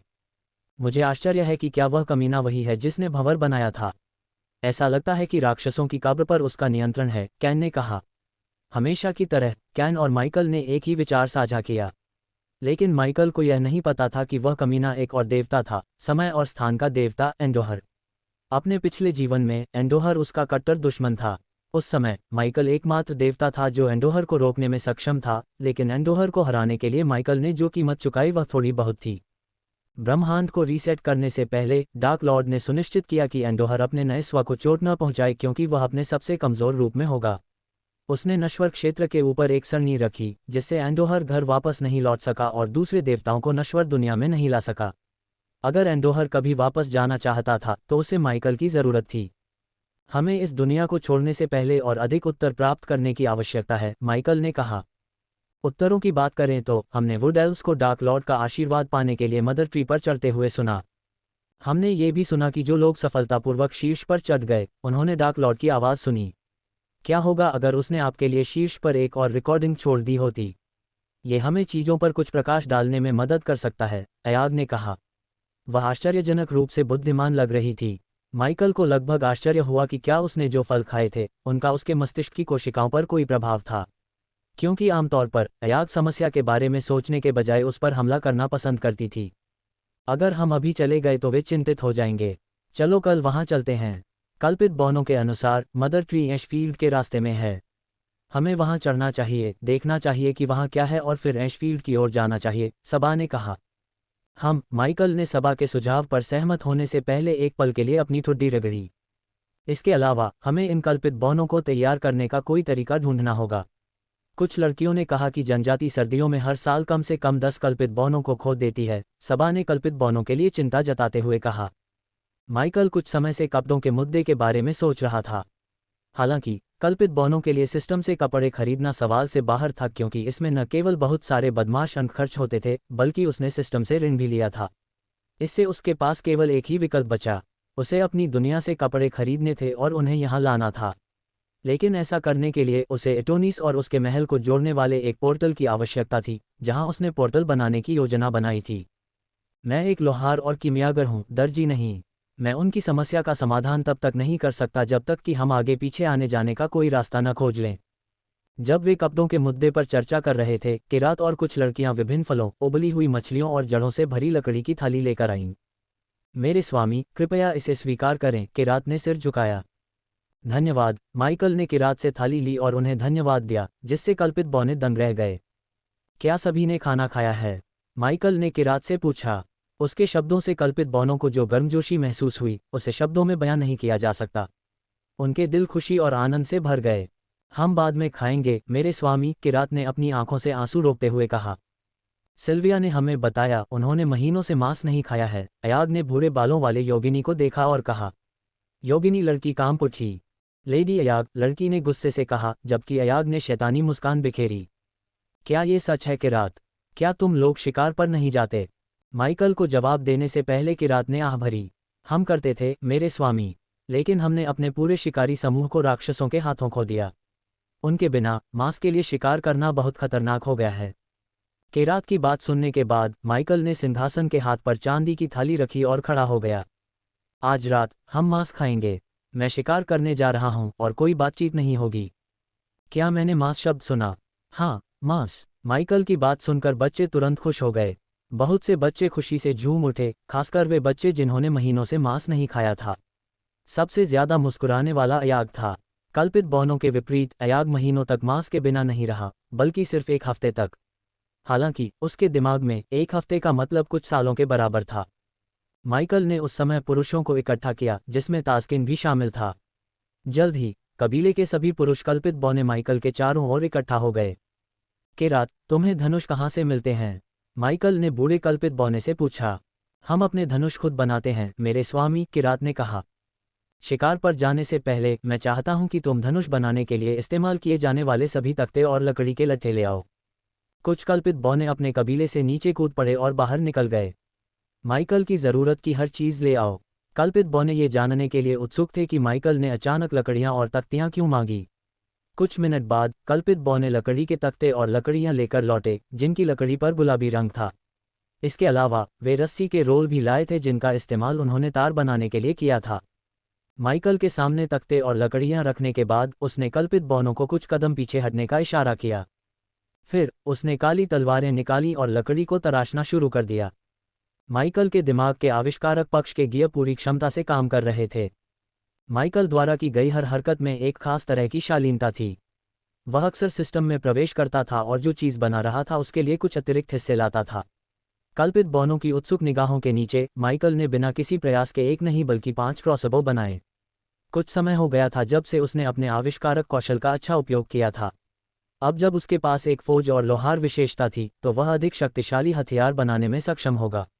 बिग बर्था के लिए अंडरवाटर टारपीडो इसका एक उदाहरण मात्र था।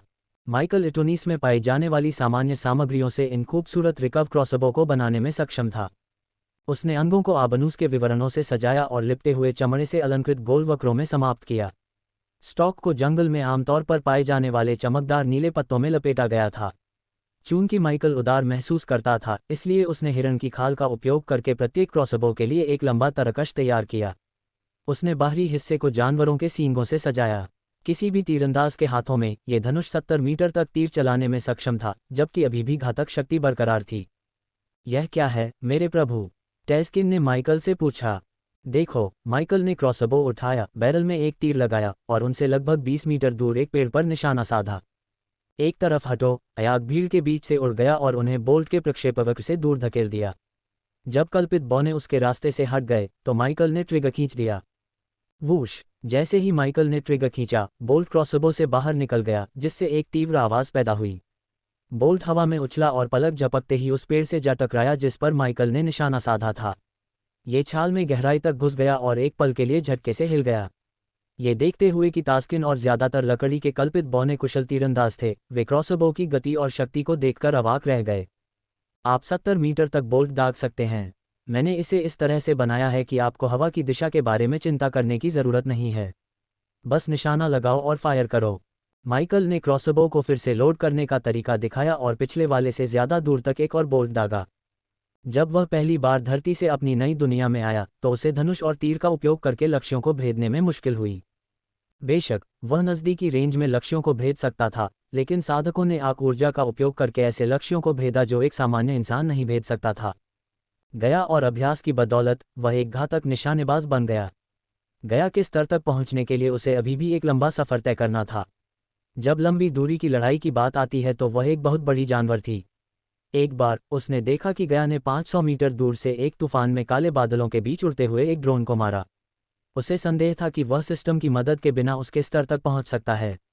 वह एक जन्मजात निशानेबाज थी। कई कल्पित बौने चौंक गए और फिर उनकी आंखें चमक उठीं, उम्मीद करते हुए कि उन्हें माइकल से एक मिल जाएगा। मैं जल्द ही और बनाऊंगा। अभी के लिए मैं किरात को ये तय करने दूंगा कि किसे एक मिलेगा, माइकल ने कहा। अगले दिन माइकल ने राख के मैदान की ओर जाने की तैयारी की। जब माइकल उस पहाड़ी की चोटी पर ध्यान करने के बाद जनजाति में लौटा जहां वह पहली बार पहुंचा था, तो उसने देखा कि लकड़ी के कल्पित बौने जोर से खर्राटे ले रहे थे और बच्चों की तरह सो रहे थे। पिछली रात माइकल और टैस्किन द्वारा उन सभी को परोसने के लिए पर्याप्त मांस लाने के बाद उन्होंने सभी प्रकार के मांस का आनंद लिया। माइकल ने खुद मांस को बारबेक्यू किया और अपने भक्तों को परोसा। उसे डार्क लॉर्ड होने के सभी दबावों से छुट्टी लेने में मज़ा आया और उसने लकड़ी के कल्पित बौनों के साथ दावत का आनंद लिया। एटोनीस में खेल से मांस का स्वाद उसकी दुनिया में वापस खेल से कहीं बेहतर था। जाहिर है, चमकते पेट वाले हिरण जैसे जानवर ने जंगल में घुसपैठ की और बिना नियंत्रण के वनस्पतियों को चरा। उनके प्राकृतिक शिकारी जंगल में और भी अंदर भाग गए और कई लाल जंगल के शिकार हो गए और छिपकली जैसे जानवर द्वारा खा लिए गए। अगर वह उनका शिकार करता तो वह जंगल और लकड़ी के कल्पित बौनों का उपकार करता। उसने दूसरे नाम का उपयोग करके फिर से पाताल लोक खोलने के बाद उनका शिकार करने की योजना बनाई। उठो! माइकल अपने सिंहासन के पास उतरा और देखा कि अयाग उसके सिंहासन पर लार टपका रहा था। उसने तीनों के सिर थपथपाए और उन्हें जगाया। रसदार मांस और चाहिए, अयाग ने एक पल के लिए बुदबुदाया और फिर गहरी नींद में सो गया। उसने मुस्कुराते हुए माइकल को गया की याद दिलाई। माइकल ने उन बारों की गिनती खो दी जब उसे पहाड़ की चोटी से बिस्तर तक ले जाना पड़ा जिस पर वे अक्सर प्रशिक्षण लेते थे। बिना उसके चेहरे पर चोट लगे उसे जगाना उसके लिए हर दिन सबसे कठिन चुनौती थी। पहले कुछ बार जब उसने पुराने ढंग से उसके चेहरे पर मुक्का मारा तो वह जाग गई और माफ़ी मांगी, लेकिन बाद में वह बस हंसती और कहती कि उसे जल्दी जगाने के लिए वह इसके लायक था। अब अयाग ने उसके जैसा ही व्यवहार किया, सिवाय चेहरे पर मुक्का खाने के। मेरे स्वामी, किरात माइकल की ओर टहलते हुए सो रहे लकड़ी के कल्पित बौनों के बीच से गुजरा। अपने घरों में लौटने के बजाय सभी कल्पित बौने विशाल लकड़ी के मंच पर सो गए। ये गांव वास्तुकला का एक चमत्कार था। वे कई लकड़ी के घर, पुल, लिफ्ट सिस्टम और बीच में कई पेड़ों से जुड़ा एक बड़ा लकड़ी का मंच बनाने में कामयाब रहे। जब भी वह गांव देखता उसे डार्क एल्वेन गांव की याद आती। वे लगभग एक जैसे दिखते थे, लेकिन जादुई जंगल और लकड़ी के कल्पित बौने की दयालुता ने इस गांव में आकर्षण और सुंदरता जोड़ दी। मुझे इन बेकार के कल्पित बौनों को जगह देना चाहिए, किरात ने गुस्से से कहा। उन्हें सोते हुए देखकर उसे बुरा लगा जबकि उनका भगवान बहुत देर से जाग रहा था। कोई बात नहीं, उन्हें सोने दो। मैं जानता हूं कि दुनिया की किसी भी चिंता के बिना सोना कैसा लगता है। मुझे वह एहसास लगभग याद आ रहा है, माइकल ने सीधा चेहरा बनाए रखते हुए कहा। नाश्ता कहाँ है? अयाग ने जम्हाई लेते हुए पूछा। उसका जबड़ा चौड़ा हो गया जिससे माइकल को चिंता हुई कि कहीं वह फंस न जाए। तुम महल में नहीं हो, माइकल ने कहा और अयाग ने उसकी आंखों से नींद मिटाई। जब उसे यह एहसास हुआ तो उसने निराशा की सांस ली। मुझे अभी तुम्हारे लिए कुछ खाने के लिए लाना चाहिए, लेडी अयाग। नहीं, माइकल ने हाथ हिलाकर किरात को रोका। मैं उन्हें मदर ट्री के रास्ते में कुछ लाकर दूंगा, माइकल ने कहा। उसने किरात को पूरी सच्चाई बताने से परहेज किया कि वह राख के खेत की ओर जा रहा था। लकड़ी के कल्पित बौनों के लिए राख का मैदान एक निषिद्ध भूमि थी। जनजाति में कोई भी जीवित व्यक्ति उस स्थान पर नहीं गया था या उसे देखा भी नहीं था। टेस्किन के अनुसार राख का मैदान मात्र वृक्ष से बहुत दूर उत्तर में था और कुछ ओर्क जनजातियों के अपेक्षाकृत करीब था। उसे नहीं लगता था कि ओर्क राख के मैदान या किसी और पर कदम रखेंगे। सीधे शब्दों में कहें तो माइकल ने कल्पित बौनों से राख के मैदान के बारे में कुछ नहीं सीखा, और ऐसा लग रहा था कि कोई भी उस स्थान के बारे में नहीं जानता था, जिससे माइकल और अधिक उत्सुक हो गया। मैं जब भी आ सकता हूँ वापस आ जाऊंगा, माइकल ने धीरे धीरे हवा में ऊपर चढ़ने से पहले कहा। हम आपके आने का इंतजार करेंगे मेरे स्वामी, किरात ने झुककर कहा, जब माइकल छतरी के माध्यम से गोली चलाकर किरात की नज़रों से ओझल हो गया। जनजाति को छोड़ने के बाद माइकल ने बिजली का झटका मारा। किरात ने आसमान में काली बिजली की एक लकीर को स्पष्ट रूप से देखा और तब तक आसमान को घूरता रहा जब तक कि बिजली फीकी नहीं पड़ गई। आसमान में माइकल पूरी गति से मात्र वृक्ष की ओर बढ़ रहा था। वेदोरा ने अपनी पूंछ को माइकल की गर्दन के चारों ओर कसकर लपेटा और नीचे गिरने से बचने की कोशिश की। माइकल की गति के कारण उनके आसपास की हर चीज़ धुंधली लग रही थी। जब सब कुछ साफ हुआ तो वे मदर ट्री के पास पहुंच गए। जब माइकल ज़मीन से बहुत ऊपर था तब भी पेड़ की चोटी बहुत दूर लग रही थी। पेड़ जहां तक नजर जाती थी वहां तक फैला हुआ था। एक चमकती हुई छतरी नीले आसमान को ढक रही थी। मदर ट्री की ऊंचाई तक पहुंचने के लिए धरती की दो सबसे ऊंची इमारतों को एक दूसरे के ऊपर रखना पड़ेगा। माइकल रात में पेड़ देखना चाहता था जहां यह एक विशाल नियॉन ट्यूब लाइट की तरह चमकता था। तस्किन कैसे ऊपर चढ़ गया और आखिर कोई कैसे ऊपर चढ़ सकता है? पेड़ की तरफ देखते ही अयाग की गर्दन में दर्द होने लगा। बिना ऊर्जा का इस्तेमाल किए पेड़ पर चढ़ने का ख्याल ही उसे बेतुका लगा।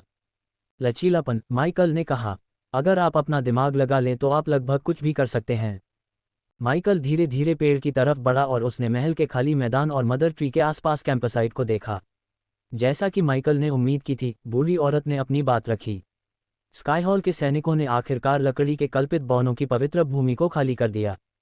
हमें महल पर कब्जा कर लेना चाहिए, अयाग ने खाली महल को देखने के बाद सुझाव दिया। हालांकि माइकल ने दृढ़ता से अपना सिर हिला दिया। नहीं, ये जगह पवित्र हुआ करती थी और मैं इसे ऐसे ही रखूंगा। जिस क्षण हम इस दुनिया को अपनी दुनिया से जोड़ने वाला एक पोर्टल बनाते हैं, मैं स्काई हॉल द्वारा बनाई गई हर चीज़ को ज़मीन पर गिरा दूंगा। फिलहाल माइकल जंगल में आग नहीं लगाना चाहता था जो सब कुछ जला दे, जिसमें मदर ट्री भी शामिल है। इसके अलावा महल के अंदर कुछ ऐसा हो सकता है जिसका इस्तेमाल वह स्काई हॉल के खिलाफ कर सकता है। हालांकि माइकल को संदेह था कि बूढ़ी औरत ने कुछ छोड़ा होगा। वह ऐसी कोई नहीं लगती थी जो इतनी लापरवाही से गलती कर सकती हो। माइकल ने तेजी से ऊपर पहुंचने के लिए अपनी गति बढ़ा दी, लेकिन अपनी पूरी गति से नहीं उड़ा क्योंकि वह कोई सुराग नहीं चूकना चाहता था। जब वह पेड़ के ऊपर की ओर उड़ रहा था तो माइकल ने कई पक्षियों को देखा जिनके शरीर पर अजीबोगरीब डिज़ाइन थे और रंगीन आंखें थीं जो रत्नों की तरह चमक रही थीं। उसने पहले कभी ऐसे विदेशी पक्षी नहीं देखे थे। वे सभी बिखर गए और मदर ट्री की शाखाओं में छेदों में उड़ गए जो एक सामान्य बड़े पेड़ जितने चौड़े थे। पेड़ अज्ञात प्रजातियों का घर था और इसका अपना अनूठा पारिस्थितिकी तंत्र था। एटोनीस के लिए उसका प्यार इस हद तक बढ़ गया कि उसे एहसास हुआ कि पिछले डार्क लॉर्ड ने एटोनीस में इतनी दिलचस्पी क्यों ली थी। माइकी को यह नहीं पता था कि पिछले डार्क लॉर्ड ने न केवल इस दुनिया में दिलचस्पी ली थी, बल्कि दुनिया को एंडोहर और उसकी साजिशों से भी बचाया था। उसे इस दुनिया को नष्ट होने से बचाने के लिए किसी ऐसे व्यक्ति को मारना पड़ा जिसकी वह बहुत परवाह करता था। लगभग 30 मिनट के बाद माइकल शीर्ष पर पहुंच गया, जहां केंद्र से 11 शाखाएं निकली हुई थीं जो एक सुंदर बगीचे की तरह लग रही थीं। ये शाखाएं खंभों की तरह लग रही थीं जो अपनी पीठ पर छतरी को थामे हुए थीं। घास के मैदान पर उतरते ही माइकल को अपने पैरों पर एक सुखद ठंडक महसूस हुई। जब माइकल किसी ऐसी चीज़ की ओर टहल रहा था जो मानव निर्मित लग रही थी, तो दूर से पक्षियों की चहचहाहट सुनाई दे रही थी। सटीक रूप से कहें तो यह नसों और पतंगों से उलझा हुआ एक विशाल पत्थर का खंभा था। ऐसा नहीं लगा कि वह किसी पेड़ के ऊपर था, इसके बजाय ऐसा लगा कि वह प्रकृति की गोद में चल रहा था। उसके आसपास की हर चीज़ स्काई हॉल की वजह से हुई मौत और विनाश से अछूती थी। उसे नहीं लगता था कि स्काई हॉल के सैनिक कभी इस जगह तक पहुंच पाए होंगे। अगर वे आर्क एनर्जी का इस्तेमाल कर पाते तो वे पहुंच जाते। भगवान का शुक्र है कि वे नहीं पहुंच पाए, नहीं तो स्काई हॉल के सैनिक सिर्फ उनके पंखों के लिए उन्हें देख रहे चमकीले नीले पंख वाले पक्षियों का शिकार कर लेते। माइकल का पूरा ध्यान पत्थर के खंभे पर था। वह खंभे के जितना करीब गया, उसे उससे एक अजीब सी ऊर्जा आती हुई महसूस हुई। जब माइकल लगभग 7 फीट ऊंचे खंभे पर पहुंचा तो उसने चारों ओर कुंडलित नसों को पकड़ा और उन्हें अलग कर दिया। नसों से पूरी तरह छुटकारा पाने में उसे कुछ सेकंड लगे। आखिरकार माइकल पत्थर के खंभे को साफ साफ देख पाया। उसने पत्थर के खंभे पर जो कुछ देखा, उसे देखकर वह अवाक रह गया। उसका दिल लगभग धड़कना बंद हो गया। एक पल के लिए माइकल का दिमाग बिल्कुल खाली हो गया। माइकल के पूरी तरह से चौंकने का कारण 2 तलवारों के साथ एक आदमी का उत्कीर्णन था जो उससे सैकड़ों गुना बड़े 3 सिर वाले हाइड्रा से लड़ रहा था। ये भित्ति चित्र का केवल एक हिस्सा था। उसके नीचे उन्होंने गिरे हुए हाइड्रा और उसके शरीर के सामने घुटने टेकते हुए आदमी को देखा, जो संभवतः एक लड़ाई के बाद थक गया था। यह असली नहीं हो सकता। यह नहीं है, यह मोगाशुकु होना चाहिए, अयाग ने धीरे से कहा, जबकि कैन ने अपना सिर हिलाया। मोगाशुकु एक 4 सिर वाला हाइड्रा है। ये हम ही होंगे जब तक कि कोई दूसरा 3 सिर वाला हाइड्रा अस्तित्व में न हो, कैन ने कहा। तो ये घोस्ट नहीं है, यह कोई और होगा। अयाग की आंखों में आंसू आ गए। उसके हाथ में जो तलवारें थीं, उन्हें देखो, कैन ने तलवारों की ओर इशारा किया। हालांकि तलवारें छोटी लग रही थीं, लेकिन वे मूठ में 3 ड्रैगन देख सकते थे, जो माइकल की काली तलवारों के बिल्कुल समान दिख रहे थे। माइकल के पास कोई शब्द नहीं था क्योंकि वह पूरी तरह से सदमे में था। अगर भित्तिचित्र कुछ ऐसा था जो अतीत में हुआ था, सटीक रूप से कहें तो पिछले डार्क लॉर्ड के साथ हुआ था, तो इसका मतलब था कि पिछले डार्क लॉर्ड ने वेदोरा से लड़ाई की और उसे मार डाला। लेकिन क्यों? यही वह सवाल था जिसने उसके दिमाग को अंदर तक झकझोर दिया। वह जानता था कि पिछले डार्क लॉर्ड का जीवन कुछ हद तक गड़बड़ था, फिर भी माइकल ने कभी नहीं सोचा था कि यह इस हद तक गड़बड़ हो जाएगा कि उसे वेदोरा से लड़ना और उसे मारना पड़ेगा। वेदोरा उसके लिए परिवार थी। इसमें कुछ और भी होना चाहिए, सबा हकलाते हुए बोला।